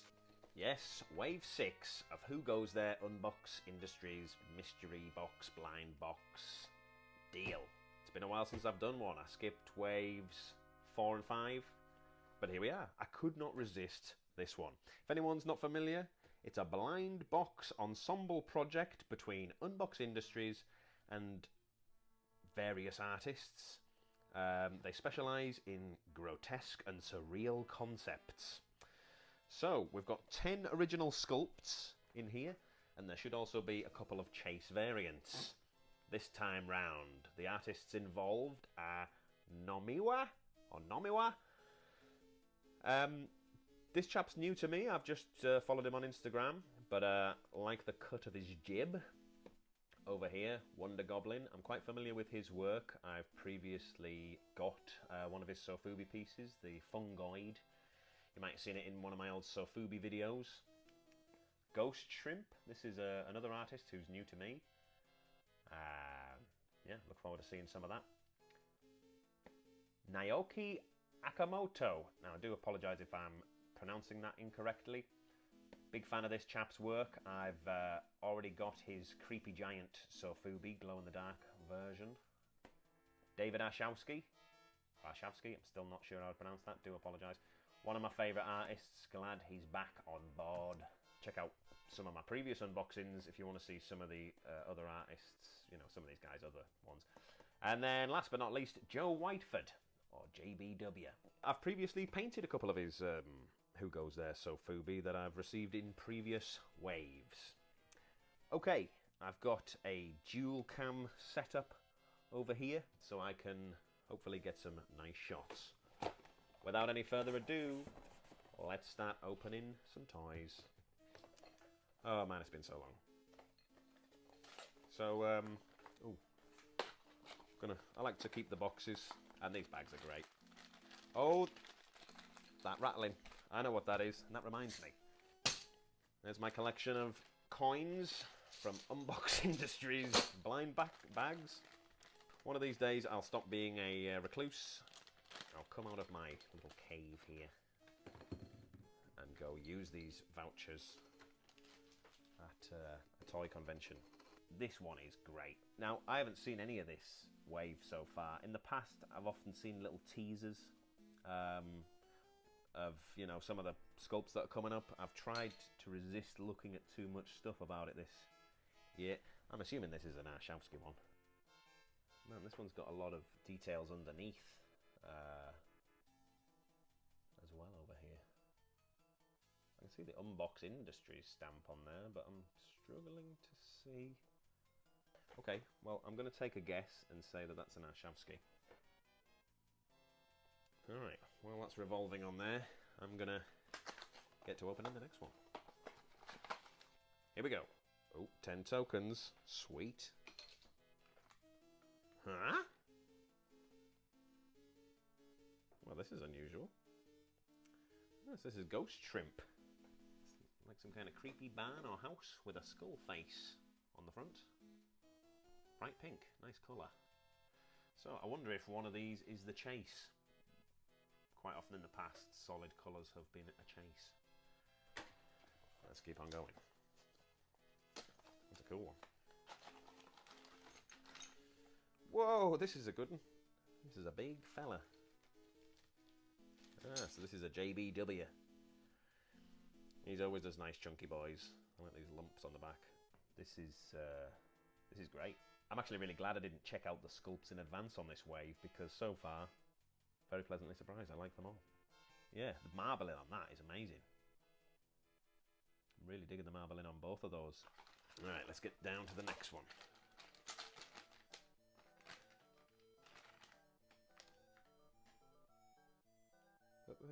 Yeah, Ghost Shrimp again. This looks like a little witch poking out of a cauldron, which is on fire. It's bound to be a hot. Bound to be a hot. Yeah, I like that one. Little cartoony witch in a pot, cooking up. I wonder if perhaps it's Baba Yaga finally got her comeuppance. Ugh. These gloves look kind of gross, don't they? Getting sweaty hands and it's visible for all to see. Next up. Oh, what is that? That's mint. That's got to be Naoki Okamoto. Right, my apologies. When I've been showing these logos earlier, I've said this one was Nomiwa and this one is Naoki Okamoto, and they're actually the opposite way around. So yeah, this is a Naoki Okamoto piece. That is amazing. I love the marbling on that. I love the sculpt. He's going to sit real nice with my Creepy Giant too. Excellent, excellent. Really enjoying this wave. I've got no idea which the chase ones are. I'm glad they went back to a more kind of horror theme. I still like the look of the other waves, but this is amazing. Good grief. Ugh. What the hell is that? Man, I'm really getting blown away by these sculpts here. This one's another one by Naoki Okamoto. These two that he's done, I must say, the combination of the sculpts themselves and the marbling, these are probably two of the best I've ever seen. I'm putting it out there, guys. I'm quite glad Unbox have shown less spoilers this time around. And yeah, I'm really glad I picked up this wave. Another wacky colour. Now that's a Showski. Huh? Nomiwa? Whoa. What the hell is that? Trying my best to work out what this is. It's like a turtle or a tortoise on wheels with lots of little parasite skull beings, almost like an army being driving it on its back. Has it got like a chicken skull head or something? That's weird. That's wacky, that's weird. I love this. This could be my favourite wave yet. Bloody hell. Whoa. Bloody hell. Are you kidding me? This is a David Arshowski. I shit you not, guys. This Unbox, you've outdone yourself. And all the guys working on these sculpts, good grief. I'm honestly at a loss for words. What the hell is this? Like a demon coming out of a skull? This thing is just bloody amazing. What's going on here? And this marbling this year, goodness, goodness, goodness. Very nice. Okay. I'm honestly, I'm at a bit of a loss for words. These sculpts are above and beyond what I was expecting. Next. Alright, so it's that one again. Which means yes, the yellow one was the chase. I kind of always am a little disappointed when the chase colours are sort of less exciting than the standard marbling. It would be nice to get a glitter, a glow in the dark, or something. I'm assuming that's probably going to be my other chase. One of my favourite chase figures that I've still ever had was the Vile Saw Egg Splat chap. This one, the marbled one. Mwah! Wouldn't you know it? Alright, that's good anyway. At least we've got the chases out the way, and now I've just got two new sculpts coming. Let's see. Oh, another colour here. Oh my god. Naoki Okamoto. That is good. That is real good. Oh, man, the details on this. This is right up my street. Wowee, what a wave. Wave goodbye to your other toys, guys, because this is the line to watch. Right, last one. Let's see. 2? This is insane, man. Oh, yes, Wonder Goblin. Do you know, I forgot he was even in here. These are good. It's like a little... an owl with a jetpack. this thing is like a beastly mad ball thing. Good grief. Look at that. Wow. So guys, I'm just gonna go ahead and say it. This is my favourite wave of Who Goes There thus far. So I was wrong in saying this is Arshowski. This is a Nomiwa. You can see the little signature on there, Disney-esque signature. Really digging this guy's work. He's new to me. I've just followed him today off the back of these, so I'll be checking out his work. Joe Whiteford with the big chunky boy, always coming through with the goodness. These two, or is it these three? Oh man, Naoki Okamoto. You're my new favourite now. This is just exceptional. To have put this much work into these three sculpts, incredible. And the marbling on these two is just wow. They're possibly my new favourite Who Goes There sculpts. I'm sorry, I'm getting really excited. These are up there as well.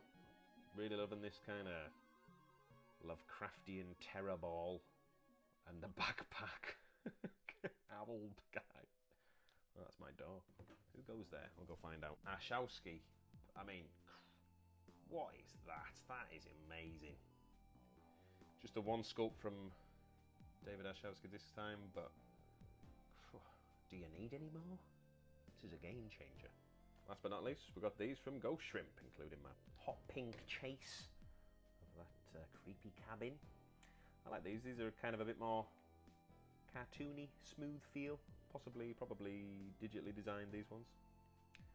Yeah, nice little mix-up. Guys, I might be being bold saying this. I think this is the best wave ever. Certainly my favourite. I was a little apprehensive because I knew Retro Band wasn't involved this time, and he was one of my favourites. But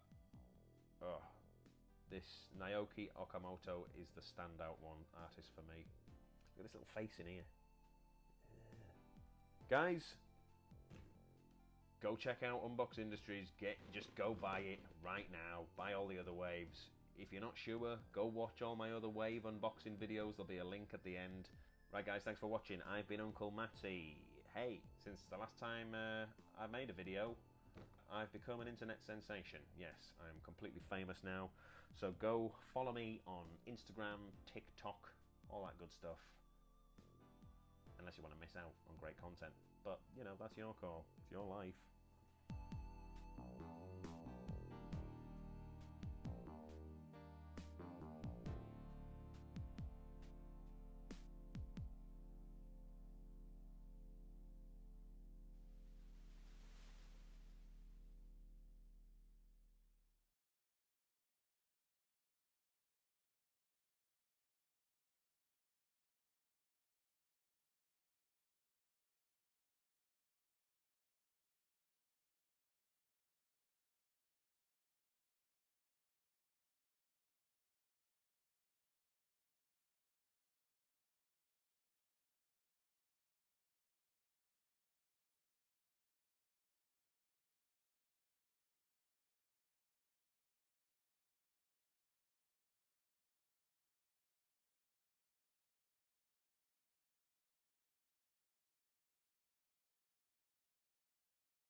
Hello, welcome to the Rainbow Yarn channel. My name's Uncle Matty, I'm your host. Now, I'm no stranger to fun, that's no secret.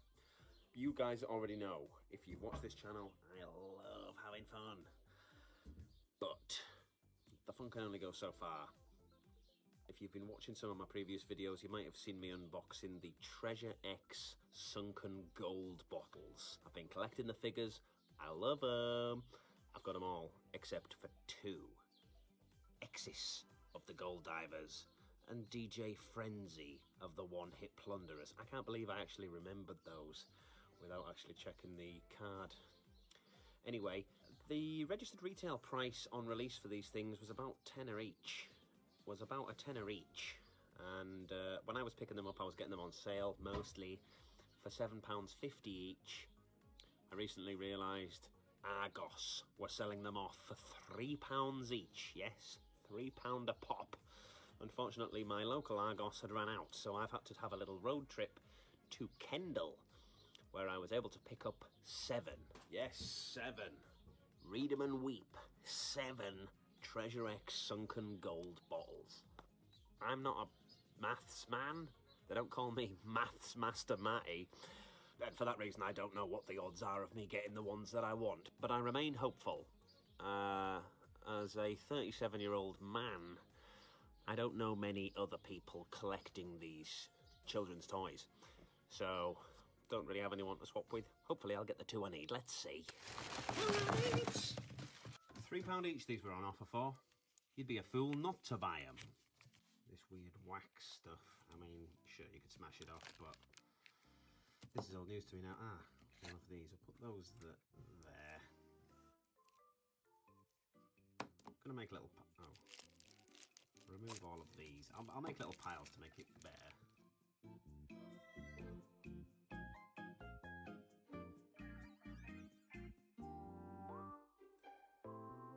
That took ages. And also, just look at the amount of rubbish here. If I remove these squids, which contain the figures, and these treasure chests, look at all that.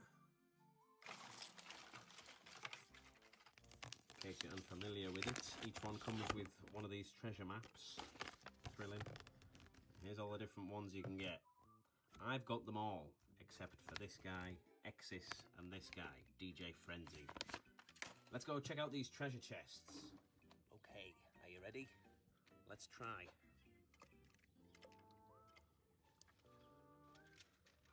3 chests.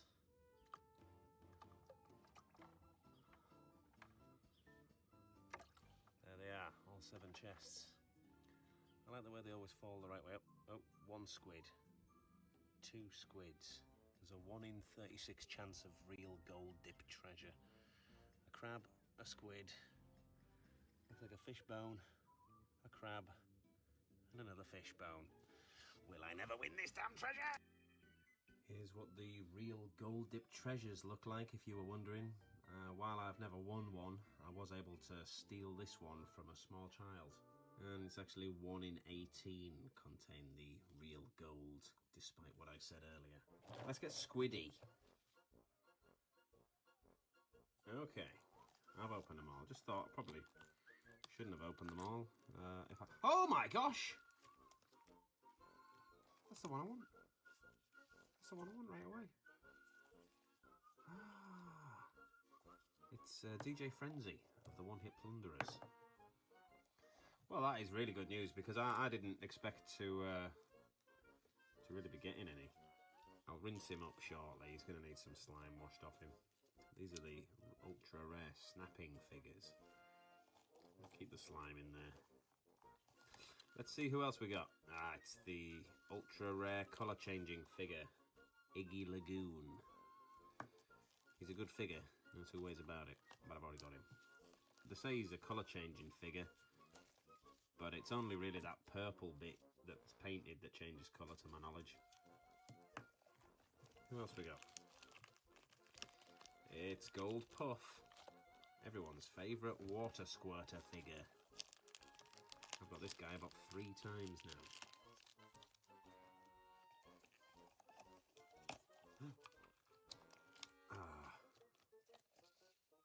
Ugh. happened to this guy? Ugh.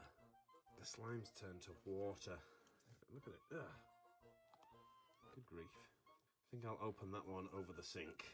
Anyway, I've already got him. Ugh.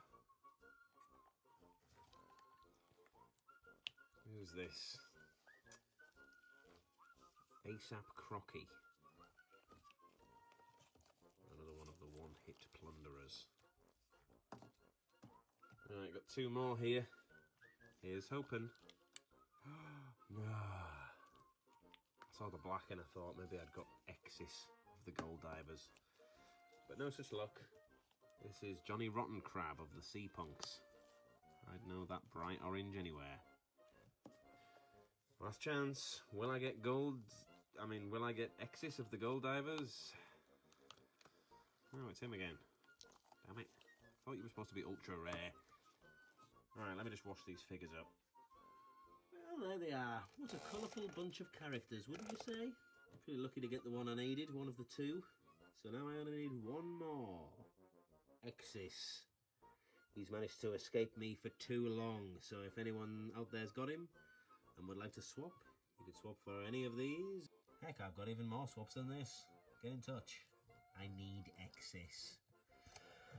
I like this figure range. It's a shame about all the rubbish they create and the kind of the weird stabbing squid theme of the toy, as well as throwing litter in the sea.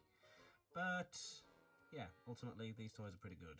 And I'm over the frickin' moon to get this figure. It's awesome.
Welcome to Rainbow Yarn TV.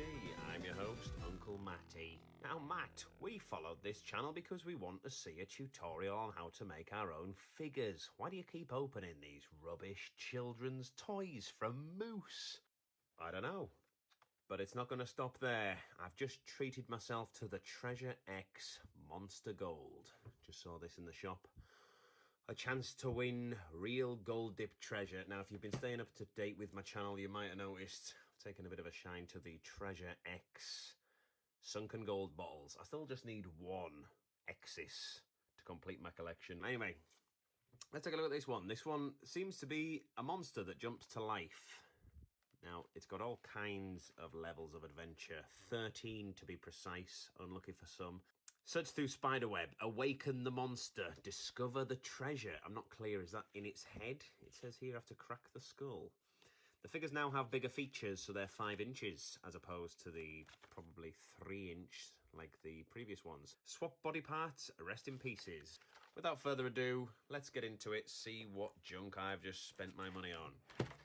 This was £15, so slightly more expensive than the sunken gold bottles, but looks quite a bit bigger.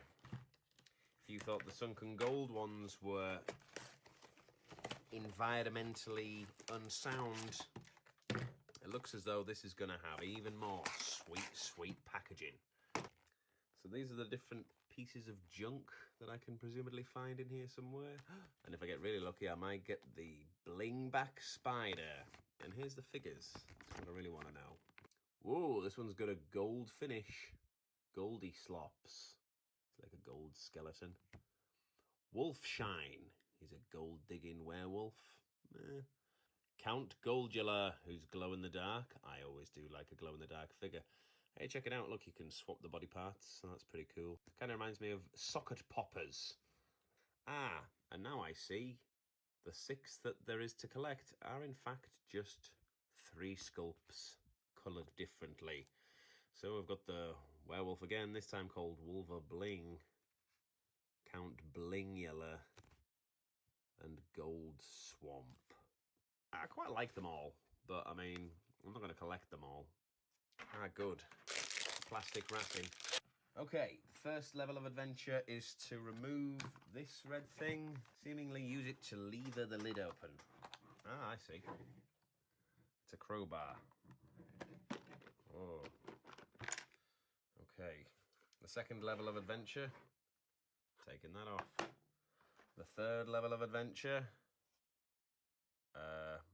taking the stuff out of here. Oh, a bit more packaging. Okay, yeah, so we've got some kind of cobweb stuff. Couple of sachets, yellow and blue. A little suckery job. Alright, well this is saying I should open this to discover what is in it. I don't know, let's just bloody do it. Let's just tip the web into here. Ooh, search through the spider web. Okay then. Doesn't really feel like a spider web. Seems kind of more like sticky bits of polystyrene in glue. So it looks like I've got these Google eyes. Ugh. And that ain't gold dipped treasure, I'll tell you that. Who knows? Right, what's the next part of the adventure? Put the 2 sachets in some water. No problem. There goes some water right here.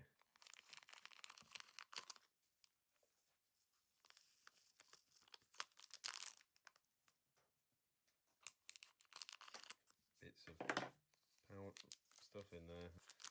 Right, yellow plus blue equals green. We all know that. Whoa, it's really fizzing now. What an adventure. Right, the next level of adventure is for me to remove this. Whoa, what an adventure. Pour the slime into here. Okay, this might just be crazy enough to work. Here goes nothing, I guess.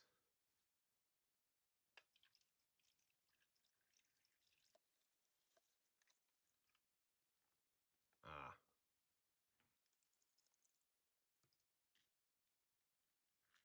Whoa, whoa! I wasn't expecting that.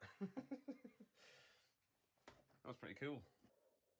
This guy's just popped up and he's got no eyeballs. It's drooling profusely.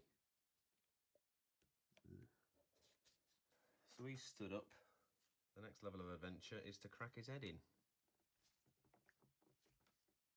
This kind of reminds me of the trash bag bunch. Wow, cool, awesome. Quite a big figure, much bigger than I was expecting. Way bigger than the sunken gold things. So it looks like I have got Count Blingula. Would have been cool in glow in the dark. But he's still pretty good.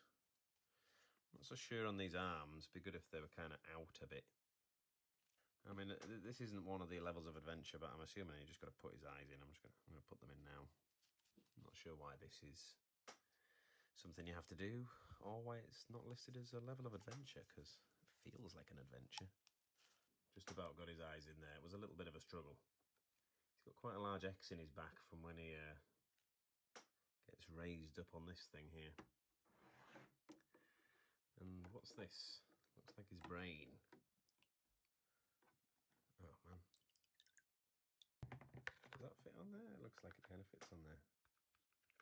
No. So the next level of adventure, smash his head in with the crowbar. No problem. Ugh. That's going to really hurt. Okay, so I guess part of the toy is just made from this wax, which you break off, and it kind of ruins the look of the figure. It's a bit sucky, that.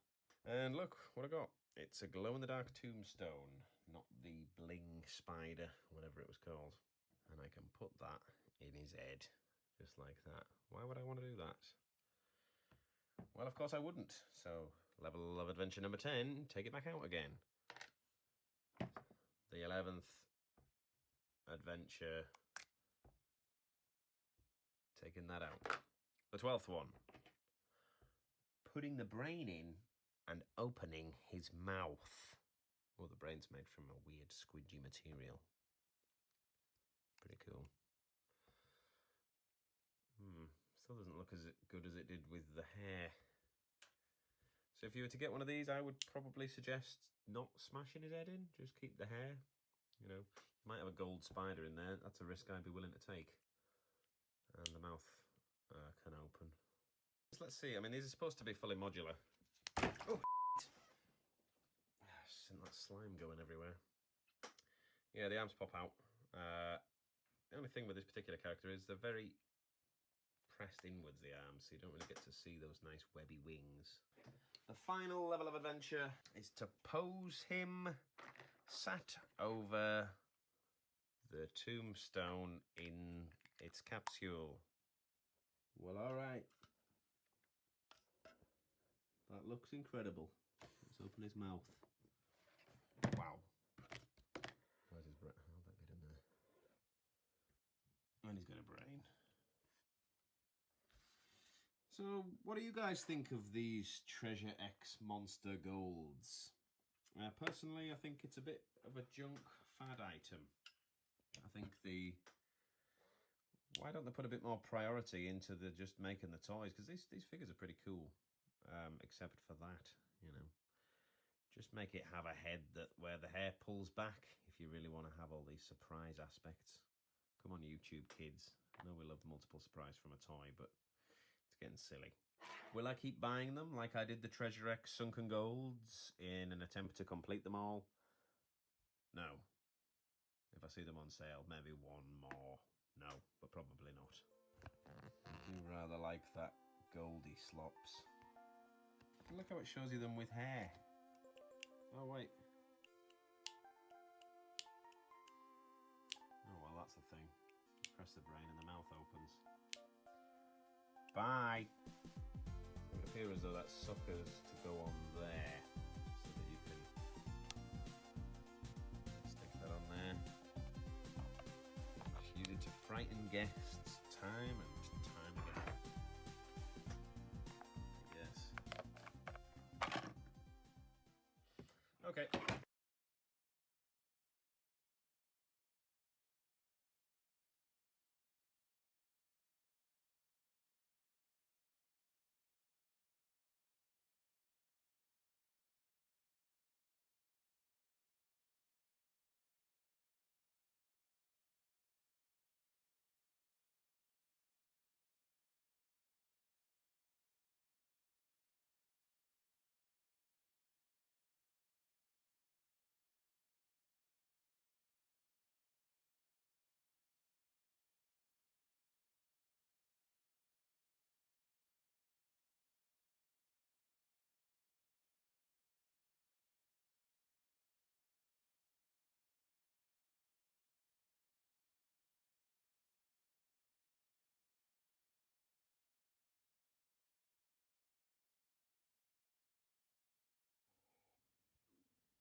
Good morning. Last week, you saw me make this mold, and it's to make this little guy right here, and now we got to make 150 of these. So today, we're going to mix the resin to the right color. We're going to pour a lot of resin in a lot of cavities. We're going to take them out. We're going to trim them. We're going to, let's see, what do we got to do? We got to trim them. We got to machine the bases on them. We got to drill holes in them. We got to sand them. So you'll see all that going on today, and I hope you stick around, and I hope you have a good time. Okay, I got my bucket of resin, and this is the B side, so that means we got to shake it. Now, you probably are not buying resin in 40-pound lots, but we're pouring in production, so this is the most economical way for us to do it. That's why we do it, but you got to shake the B side, and that means you really want to thoroughly get it mixed. There are solids, or at least there are components in the B side that settle out. Okay, I'm going to call that mixed. And now we can go on to dispensing, and that's a whole nother deal. Let's go ahead, see if we can't fill this jug up. See if we can't fill this jug with 3 3/4 pounds. Got a scale, got paper towel in case I have a disaster. Let's see. This could go horribly wrong, or I'll do it, perfectly and look like a pro. Okay, here we go. Let's see. Is this going to come flowing out of here? I'm going to be ready for it. All right, here we come. All right, I am dispensing. Very nice. See how gentle that is? See how easy that is? Working like a champ. Now, I don't want to dispense too much, or I'll have to pour it back. So I'm just going to get a sense of how much I've put in here. Just letting it flow in. See, by rolling the bucket, you're lowering the nozzle, and therefore more stuff's coming out. So that's how you control it. All right, I'm going to roll it back up. Okay, wipe so I don't have drips. Secure the bucket so I don't have a disaster, because disasters can happen at any moment. Okay, let's put this on here and see what we come to. Oh, look at me, look at me. Now we've come to the skills portion of the program. This is where the pressure is on me. The deal is, I got this jug of resin, as you just saw me fill, and this is the little boy that we're matching right here. This little guy. So it's this color that I have to match right here. You would just say, well, this is simple. Urethane resin, no big deal, right? You just take your blue and you take your blue and you take your yellow, you mix it just right, you get it all pretty, it looks like that, you're done. Except that's not how it works. The problem is I'm going to have to mix a much darker blue-green in the jug than what it's done, because it lightens. You've seen that in the past if we looked at previous videos. So this is really an experience and skills type of job where I've mixed a lot of resin in my life. I got to hope today that I will succeed in mixing this resin, because if I go too dark, I'm screwed. All I can do is add more resin into the bucket, and I don't want to mix up a lot of this color resin. I want to mix up just the right amount of this amount of color. So that's our goal for today. Basically, I'm going to make a really concentrated little batch of each color, and then I'm going to add that slowly into the jug. So this is going to be my blue. Let's get some paper towel on the job, because I hate handling these dye bottles without paper on my hands. And why? Because you get the dye on your hands. See that? Ugh. This dye is miserable to work with because it gets all over everything, and it's freaking powerful. It's freakishly powerful stuff. I mean, just a snort like that, just that much, will turn this jar of resin bright blue. And this is a pastel color. We don't want to go past it. It'd be super easy to make this into a dark blue-green. I don't want that to happen to me. So I'm going to sneak up on the contents of this jug. I can tell you that. This is the kind of stuff, if you're in production, if you're doing this for money, you have to factor things like this into your price. These are the hours that, you think, well, it takes me so much to cast them and do all this stuff.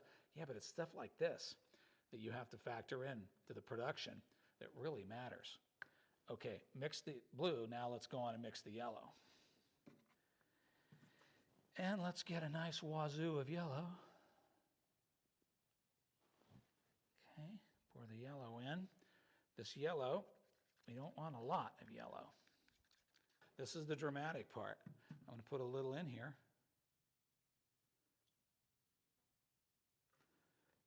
And I'm going to stir it. And you can see how little blue that took to get to that color. Okay, it's really light, so it's going to want more. I know that it's going to need more because it's going to dry a lot lighter. So let's keep sneaking. I also do hate the mess of this, so I keep paper, lots of paper on hand to keep swiping the cups. So I keep my mess under control. Keep stirring, keep stirring. Okay, now it's nice and blue. I know that it's still too light, but I'm going to add just a touch of yellow. Not much. Going to be judicious. I do not want to turn. I want this to be seafoam, this color, which is a lot of white, which is the color of the resin. And it's only slightly, oh yeah. That's about the right ratio too. Boy, you don't want a heck of a lot more. All right, it is now going to be time for our first measure test. And that means I'm going to weigh out a tiny amount of each one and test it and see what happens. It's about 2.5 hours later. That was a little bit tedious, but you can see here all of my color steps. I snuck up pretty slowly in the beginning. I actually seemed like I was mixing a lot of extra. But when you're mixing a big jug like this, wait a minute, first of all, just stop for a second. Look at the color in the jug. Look at the color of the guy. See what I mean when I tell you that it's like an art form? It's not easy. It's not the same color. It's radically different to get close. I snuck up on it until I got to this one here, and that's where I felt like I was really, really close. So it's time. It's really kind of hard to tell, frankly. It's close, but it's hard to tell. So I poured one. So here we go. Let's see what it looks like. I will take it apart, and we'll see how close. I wouldn't mind being a little dark. If I'm dark, I'm all right. If I'm too light, I'll have to throw more stuff in there. We'll just have to see where I'm at. But I'm pretty close. Oh yeah, I'm still a hair light, just a hair light. And I don't want to be light. I don't want to be light. I want to be, if anything, I want to be just a hair darker. So, okay, so let's throw in one more and give it another shot. Okay, so we're pretty close. So let's see. This is the third of the color tests, and we will see where I've actually made a casting, and just keep putting a little bit more stuff in there every time. Should be pretty close now. Yeah, it's pretty close. It's close enough. I would call that a government job. Look at that. Here's our sample boy, and here's our, whatchamacallit boy, the copy. Well, I think we've got the color pretty knocked, and let's just do a test batch and see what they look like. All right, so let's pour us up a batch of these, and we'll start by dispensing out some of the B, some of the B-res, and I don't like spillage on the rim of the jug, so let's wipe it up. So I just poured out a batch into this cup, because that's the cup we're going to dispense in. And we'll do the same exact thing with the A. Okay, so that should be enough A. Beautiful. All right, head over to the scale. Now we know from having tested things out that we need 170 grams to pour a batch of these. So that's what we're going to weigh out. So I got to tear the scale, which means to balance the scale for the cup.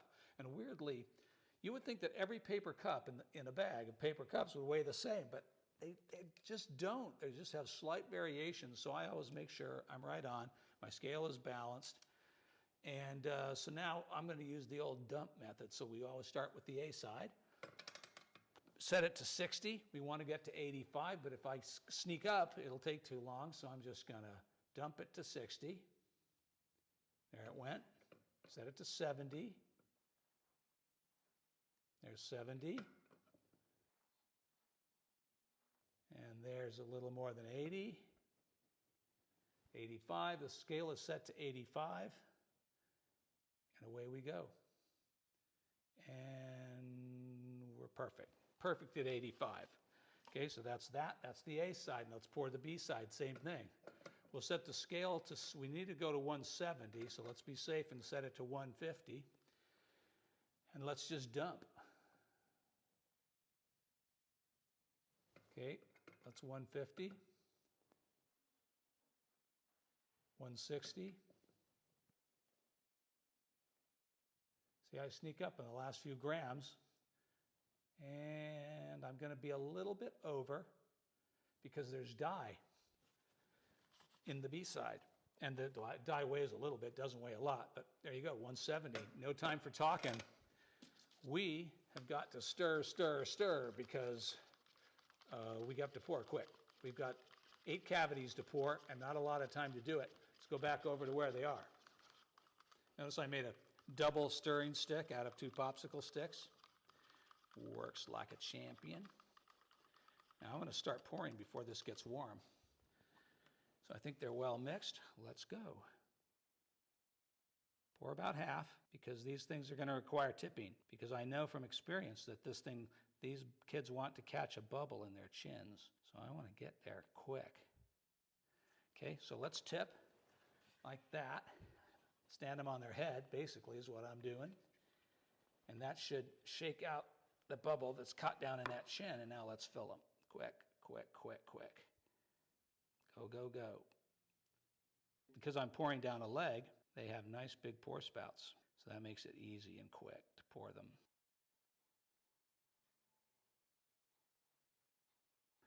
I want this topped, baby, top. I want these topped off, maxed out, so that they're not going to be underfilled. I want these things filled up right, baby. Okay, good, nice. Let's get this thing in the tank. In the tank she goes. Close the out valve. Put in the lid. And we're ready to go. And pretty soon the compressor is going to kick on. Told you the compressor would kick on. Let's see what the old witness cup has to tell us. Oh yeah, hard as a rock. Beautiful. Close the inlet valve. That shuts the compressor off from the tank. Let the air out. Beautiful. And once the pressure goes out of the tank, then we'll be able to open the door. Can't open the door with the pressure is holding the door closed, so you're never going to get that door open. No amount of pushing. We'll do that. There we go. All right, beautiful. All right, first batch. Let's take it over there. Pull this thing apart. Yada-da. Let's take a look. Very exciting. Get these bands off. If I take the bands off carefully, they're quicker to put on the next batch. So I'm a little bit careful. All right, don't get them tangled up. All right, very exciting. Let's see what we got here to look at. Let's see how they look. Oh yeah, look at that. Look at those. Okay, admire the part. Oh dear me goodness, look at that. Look at that. See that little tiny bit of flash? That's my partying line. Wow, now that was a big problem, huh? Beautiful. Really, really nice. Okay, let's see. Let's hope for the best. Let's put them here so we can see them as they pile up. We only have 150 of these to do. And they all have to come out looking sweet. Looking sweet. 3's good.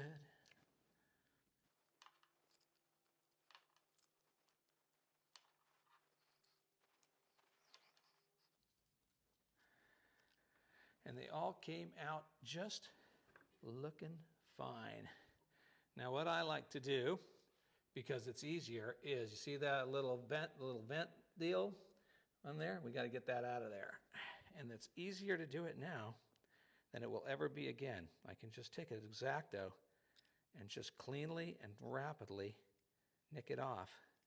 And if I wait 24 hours, those things will be a lot harder to cut off, and they'll leave a little like cut mark. They won't cut clean like they're doing now. So I like to take them out of the molds and trim the sprues immediately. They're hard, but see, they're not rock hard. Notice? Look at that. You can bend that. See, you can bend that sprue. They're hard. They're not going to, degas or anything weird on me. They're not going to like blow bubbles or something. If there's any trapped air inside of them, the bubbles won't re-expand at this point. But they're super easy to cut. You only want to spend a couple of seconds on each one. You don't want to spend all day trimming sprues, that's for sure. The seconds mount up on production jobs. In factories, they spend an inordinate amount of time doing nothing but shaving seconds off each operation, or even fractions of a second off each operation. Because at the end of a process, by the time you're all done with your manufacturing run, seconds add up to minutes, and minutes add up to hours, and that adds up to real money. And I maintain that even if you're a hobbyist, even if you're, doing this for fun, it's still fun to minimize the drudgery labor, You don't need drudgery in your life. None of us need drudgery in our lives, all right? These look great. Boy, they are going to be so easy to clean the flash off. Oh, yeah. Absolutely fantastic. When the castings come out of the mold, they're not flat. The bottoms are not flat. They kind of shrink. They kind of cupped in like that. And we want them to be nice and flat like that. Nice and smooth and flat. This is my beautiful little homemade router setup. Got this jig, which I was also just made, special built for this job. And it just holds those things in place and works like a champ. They stay right in there. Very nice. Works great. And away we go. Let's cut a few. This is just the easiest and simplest way I've ever found to machine the bases of these little pieces flat. It's so much faster than trying to do it by hand. And while it is a bit of a pain to build the jig, the return on investment and the time, it's a no-brainer. This is the fast, simple, accurate way to do it. It works every time. Got my beautiful 1973 Sears Craftsman lathe all set up. Put a flap wheel on it, one of those kind of flatter wheels. They used to be called flatter wheels. But it's just basically a soft sanding wheel. Works great for this job, so let's get going on that. Take off all the little dingleberries. It will smooth out the edge around the base. Does a nice job of that. That's kind of a sharp edge left by the router.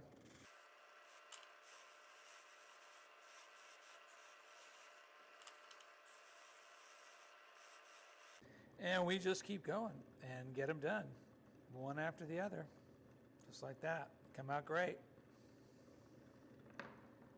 All right, let's head on over to the drill press, and I have a little jig set up. So let's fire up the drill. And the whole point of that jig is that it just holds the piece in place.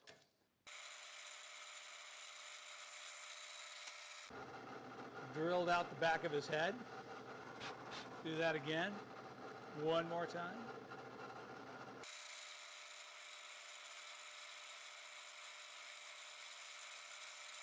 And that is the final machining step on these. The only thing left to do is to paint them and string them and pack them and ship them. All right, last pour of the day. And it's been a pretty good day. I made a pretty good number of castings, so we're well on our way. I'm not going to make you sit through while I cast out 150 of these things. I'm too nice a person for that. You don't need to see me make any more than you've seen. You can just trust me that I'm going to make 150 of them. Thanks for watching. I hope you liked it. I hope you got something out of it. If you did, hit that like button. Thanks for subscribing. I love you all my subscribers. And if you haven't subscribed, please hit the subscribe button. It really helps me out. And don't forget, I'm still looking for projects. So if you think you have an interesting molding and casting project, that you're not sure how to do it, or you want some help, or you just think it'd be fun to watch me do it here on the channel, hit me up down below in the comments. Likewise, if you have any questions or comments, I always look forward to hearing from you. Don't be shy. Come out of there. I ought to. Some of them make you work. It's because I overpour and I leave a nice big thick bottom so I can machine it off over there. All right, we're done for the day. Thanks for watching. I'll see you next week.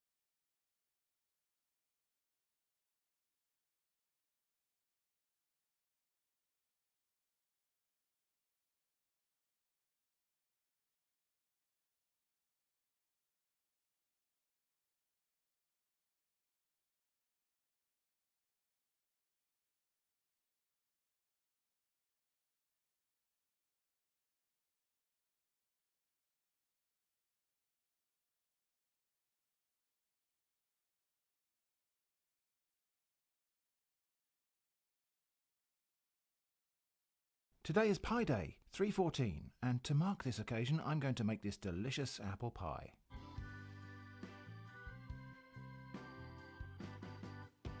I'm planning to make an American apple pie because it's actually American Pie Day, 3/14, March 14th, because the standard date format for the USA is month, day, year. We have a little while to wait here in the UK because our date format is day, month, year, so British Pie Day doesn't come around until the 3rd of December. Anyway, the inspiration for this video came from this pie dish that I picked up in a charity shop for £1. It has a recipe for American apple pie printed under the glaze. Except, wait a minute, this is fake. This isn't an American pie dish at all. Over analysis time again, here are just a few things I spotted. Firstly, the ingredients are all weighed. That's not standard for an American recipe, and it gives the measurements in metric and imperial. Whilst the US customary system of weights and measures is based on the imperial system, I don't think it's often called imperial over there. Anyway, to go on, the recipe specifies cooking apples, which I don't think are all that common in the USA. I think I'm right in saying that an American apple pie would normally just use a dessert variety of apple. Also, it mentions corn flour, which would be cornstarch, and the baking instructions include a gas mark setting, which is only a thing in the UK and some Commonwealth and former Commonwealth nations. And those are just the things I noticed. Did you spot anything I missed? Perhaps most obviously, if this was an American apple pie dish, I think it would probably just say apple pie without needing to specify American. Indeed, such things as genuine American pie dishes printed with authentic original American apple pie recipes do exist. It's just that this one seems to be a British knockoff with a British adaptation of a notionally American apple pie recipe on it. I'm going to use this dish and I'm going to make a transatlantic, multinational, international apple pie. We're just going to make apple pie. It's going to be fairly similar to this, but I'm not going to follow these instructions exactly because reasons. One more thing about recipe dishes like this. Are you supposed to commit the recipe to memory or transcribe it onto paper? Or, I suppose nowadays, take a photo on your smartphone? Because if you try to follow the instructions straight from the dish, you only get halfway through them, the point where you put the bottom crust in place, and you can't see the instructions anymore. Anyway, with those thoughts all thunk, let's head off to the kitchen and make an apple pie. Okay, well, the first thing to do is get that label off. Give this a thorough wash. Now, I do get a lot of questions about why we use a plastic bowl inside a metal sink in the UK here. There's probably a bunch of reasons for that. One of them is if you drop something, plastic's just a little bit more forgiving than metal. But also, when you've only got a single sink like this, it enables you to tip things like coffee dregs and whatnot down the side there without contaminating the washing up water.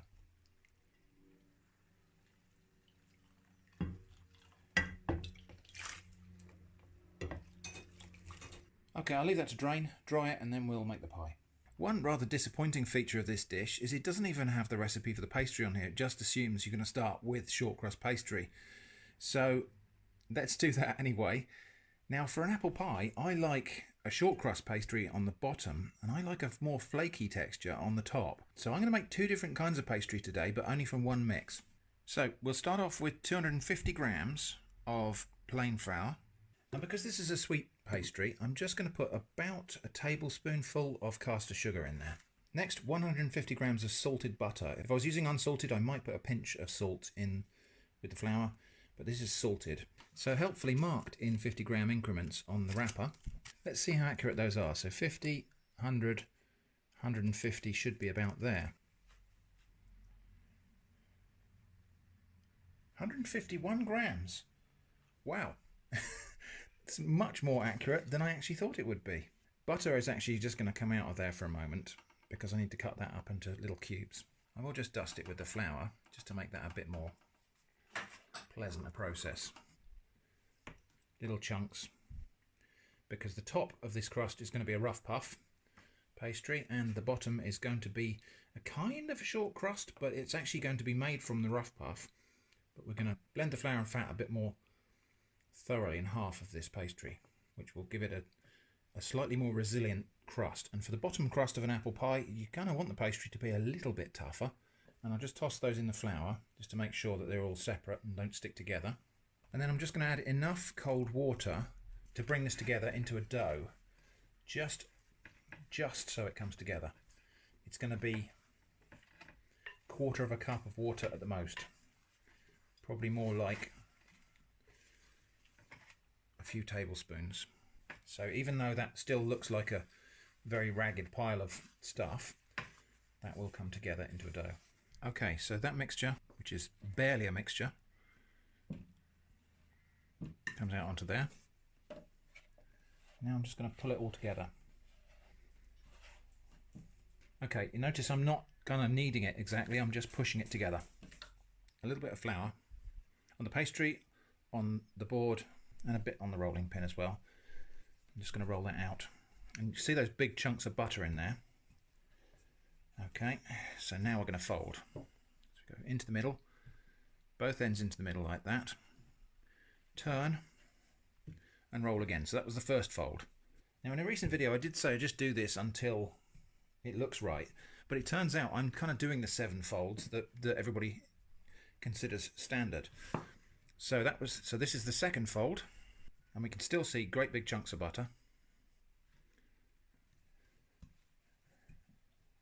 And every fold like this, because we're folding and turning, is bringing all these ragged edges into the middle. So this is the third fold.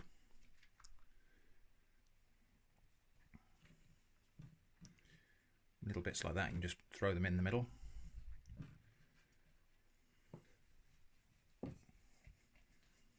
And as we work this butter's getting kind of smeared out into laminated layers inside the dough. So this is the fourth fold.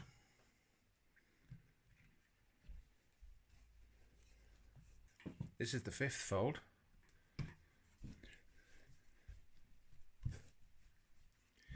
This is the sixth fold.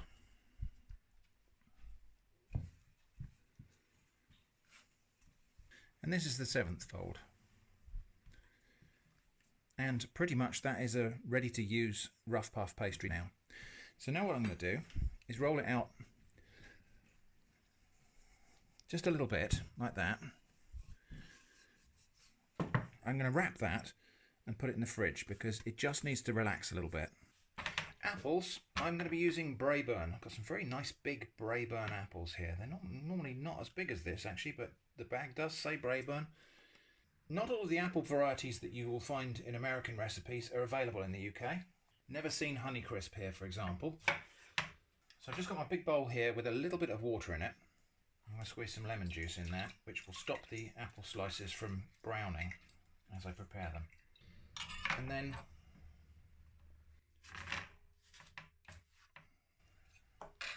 we'll just take out the cores of the apples like that. Peel them. It's supposed to be good luck if you can peel an apple entirely in one piece. Maybe it's more a case of skill, and maybe good luck happens to skillful people more often. Well, I didn't get there this time, so nicely peeled. I think some people do leave the skins on for apple pie, but I find they go tough when they're cooked. You can see this is starting to brown already, so I'm going to be quick here and stop wittering. Cutting those into little wedges, about 1/2 centimetre, and then straight into the acidified water. I'll give those a little jiggle round just to make sure they're properly coated. In the intro I mentioned cooking apples. Now if you've never encountered cooking apples before, the UK has quite a lot of varieties of cooking apple. Bramley is probably the most famous, but there are a great many more. And cooking apples tend to be a lot bigger than eating apples or dessert apples. They tend to be a lot more tart.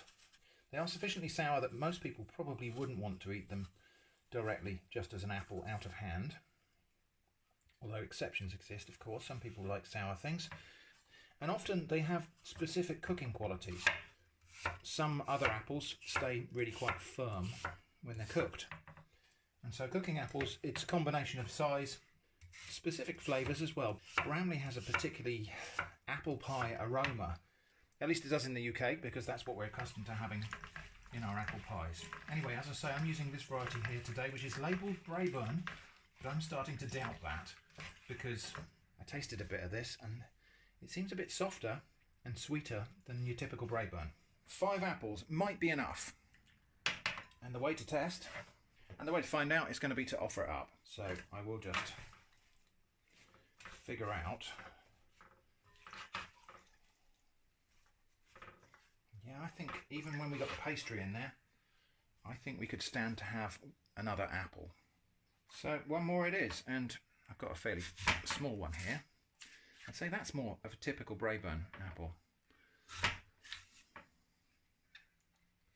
I think sometimes with supermarket varieties, you get them labelled, they're supposed to be labelled with the variety, but I think sometimes in supermarkets you get them labelled with the kind of ancestral variety.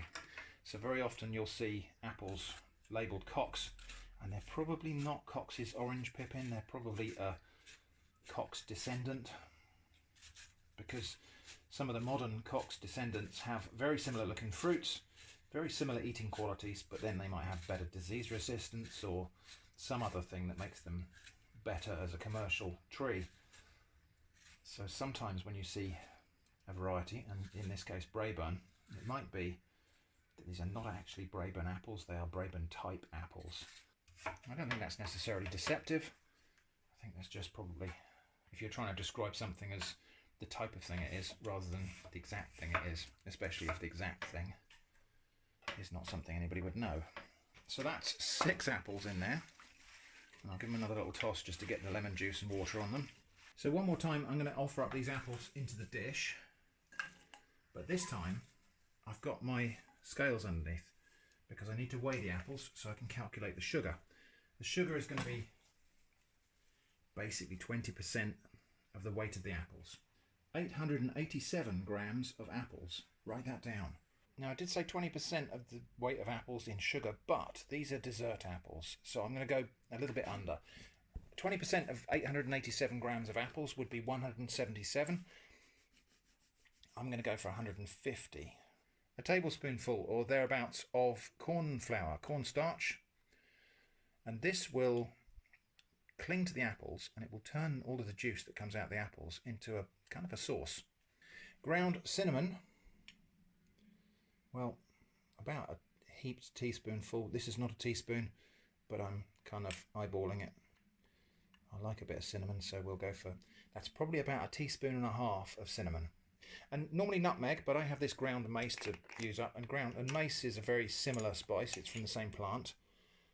So about a teaspoonful of ground mace, or as I say, nutmeg. And ground ginger, just only about half a teaspoonful.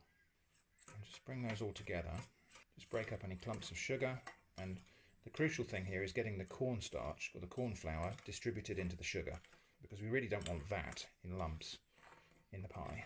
Okay, I'm going to set that aside now while I sort out the pastry. This pastry's been in the fridge for about half an hour while I've been chopping apples and wittering at the camera, and we're going to find now that hopefully this is a lot more relaxed. Now, a little over half of this dough, maybe about that much, so a little bit more than half. We'll set that aside. That's going to be the bottom crust in a minute.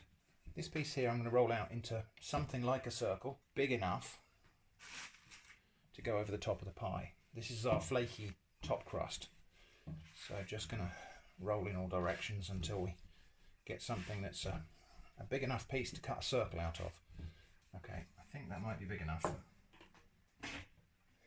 Pie dish.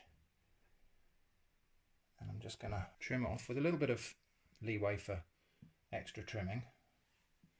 Just going to trim off some scraps of pastry there, and then that can go back together with the rest of the dough, which is going to make the base. So that's the top crust, lots of flour, and then I'll roll that up, and again that can get wrapped and just set to one side for a moment. The rest of this pastry I'm going to make into something a bit more like a short crust, and that's going to happen just by putting it in here. I'll probably break it up.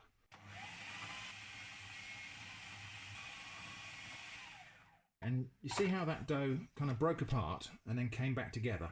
Now what we've done now is broken up all of that butter and homogenized it a bit more with the flour. This is around about the time when I'm preheating my oven. I'm just going to set that pastry to one side for a moment and prepare the dish. Smear it liberally with butter. You could use a cooking spray, that'll be a lot easier than what I'm doing here. Or you could just use oil and brush it on. Oil tends to kind of bead up a little bit though. So what you probably want to do if you do use oil is then dust it with flour or semolina or something like that to hold the oil in place. Right, that is enough butter. Basically enough butter that you can see it. And so this is going to roll out thinner than the other dough did, but that's fine because the bottom crust of this pie is not going to cook as crisp as the top. And so the pastry just needs to be a little bit thinner, or else it'll just be a soggy, horrible bit of dumpling. Nice dusting of flour to stop it sticking.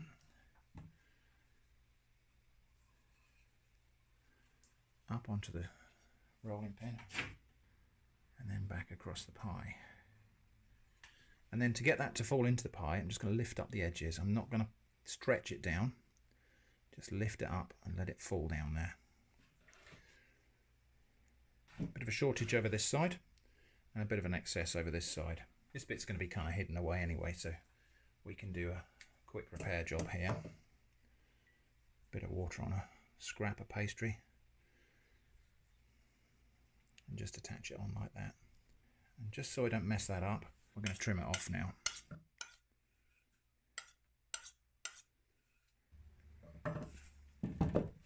That little bit there, not going to waste that. We'll think of something to do with that. We could make a couple of little jam tarts, or we could make some decoration for the top crust. I'm going to put that back in the fridge while I just sort out the apples. I've thoroughly drained the apples, so drained off all that water and lemon juice. There is still a bit of liquid adhering to the apple slices, and that's fine. Now my sugar and spice and corn flour mix, I'll just put some of that in there and get it coating the pieces. Then the rest. Right, that's good. Now the exciting moment of assembly. My lined pie dish. I think hands are probably the best way to do this. I might have made too much filling, but that's probably better than not enough. But I'm kind of pushing it down, not to leave any voids between slices. And if necessary, that means we'll break up a few little pieces as we go. Just kind of pushing them down, snapping them into place, just to make sure that there is no unfortunate void in there. And we're not going to waste that bit of sugar and apple juice that's in there. Now it's time for a little bit more butter, and this is going to go on in thin little slivers like that, just to distribute it around. 25 to 30 grams of extra butter in here. That will cook down together with the apples and the corn flour and the sugar and the apple juice and the spices, hopefully to make a kind of almost like butterscotch sauce. That seems like it might be enough butter. And now my pie lid, which I rolled out earlier, just need to be a little bit careful about how this goes on. Just goes into place, and I'll just make sure it's all lined up. It's good. I think just to make sure that that sticks down, just go in there with a bit of water all the way around. So I'll press that down all the way around first, just to seal it. Then we do another little trim to get it nice and tidy. Nice and neat. And again, we're not going to waste that. And now the crimp. Just thumbs like that. Just going to go all the way around and make a nice neat crimp all the way around the edge. Now you could use a fork and press that down, and that would help to bind the crust. I quite like a pie crimp. There we go. So nice neat crimp all the way around the outside. So my leftover scraps of dough, I just knead that back together into a little ball. So this is going to be more like a short crust pastry than a puff pastry, so this will provide a little bit of kind of contrast on the top crust, which is mostly rough puff, but this will be short. And then really whatever you like with this. So I think what I'm going to do, I'll cut 3 little circles, and maybe 4 little circles, and then kind of leaf shapes. These circles are actually going to be apples. Now I know it's Pi Day, and I probably should put the Greek letter pi on here, but did you know the Greek letter pi is not actually pi, it's p. Same as our letter P. So really this should be P Day. Well, something like that. I don't think that's necessarily my finest pie decoration, but it'll do. Egg wash time, and for some reason we got white eggs today. Eggs in the UK are more commonly brown. but we've got all kinds of weird shortages going on right now. Egg wash on the top. The recipe dish said brush with milk, but I think egg wash will give us a much nicer result. All right, I think we're nearly there. We'll cut some little steam vents in here, like so. Just a little bit of demerara sugar, which is coarse brown sugar, which will now, of course, stick to the egg wash. That's to now go into the oven, our gas mark 5 on my oven, and it's going to cook until it's nice and crispy and golden. Alright, so that's had half an hour in the oven now, and I'm not very sure, the top crust looks amazing, I'm not very sure the pie is going to be cooked at the bottom. So, I'm just going to get in there with the temperature probe and see what the bottom temperature is. The bottom crust is always going to be a little bit soggy in an apple pie, unless you blind bake it, but if you blind bake it then you're going to have trouble crimping the edges onto it. So the bottom crust temperature is about 64, 65 degrees Celsius, so not quite hot enough. Unfortunately, my decorative apples and things are all a bit lost in here anyway, but it does look nice, doesn't it? What I'm going to do, to stop that top crust from burning, I'm going to tent this with foil. Just loosely tent it like that, and we'll make a little steam vent just there, and that will stop that from toasting any further while the bottom of the pie still cooks. Right, that's now had a total of 40 minutes, and I'm pretty sure that's done all the way through. You can just see when you give it a push there, that's all of the juicy apple and butter filling bubbling up. I'm going to leave this to stand now for probably at least half an hour before I try to cut and serve it. Right, that's had probably nearly an hour cooling actually, because I didn't want it to be fruity napalm. Listen to that crust. I don't know if this is going to come out in one piece. We will see. Might be lucky. Let's have a go. Let's get in there. No, the first piece is really rather fallen apart. But I'm fairly sure that's still going to be a delicious slice of pie. Now, normally on apple pie, I would go for some hot custard, but I thought today we might just have a bit of ice cream. I've got some creme brulee ice cream here. Okay, let's try this pie.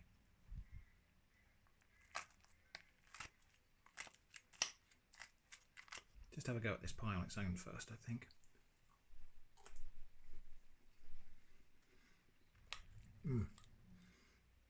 That is a very fine pie.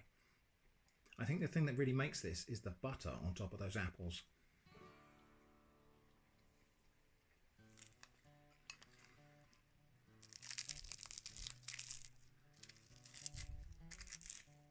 And if we just have a look at that pastry, can you see the kind of lamination in there of that rough puff pastry? So good.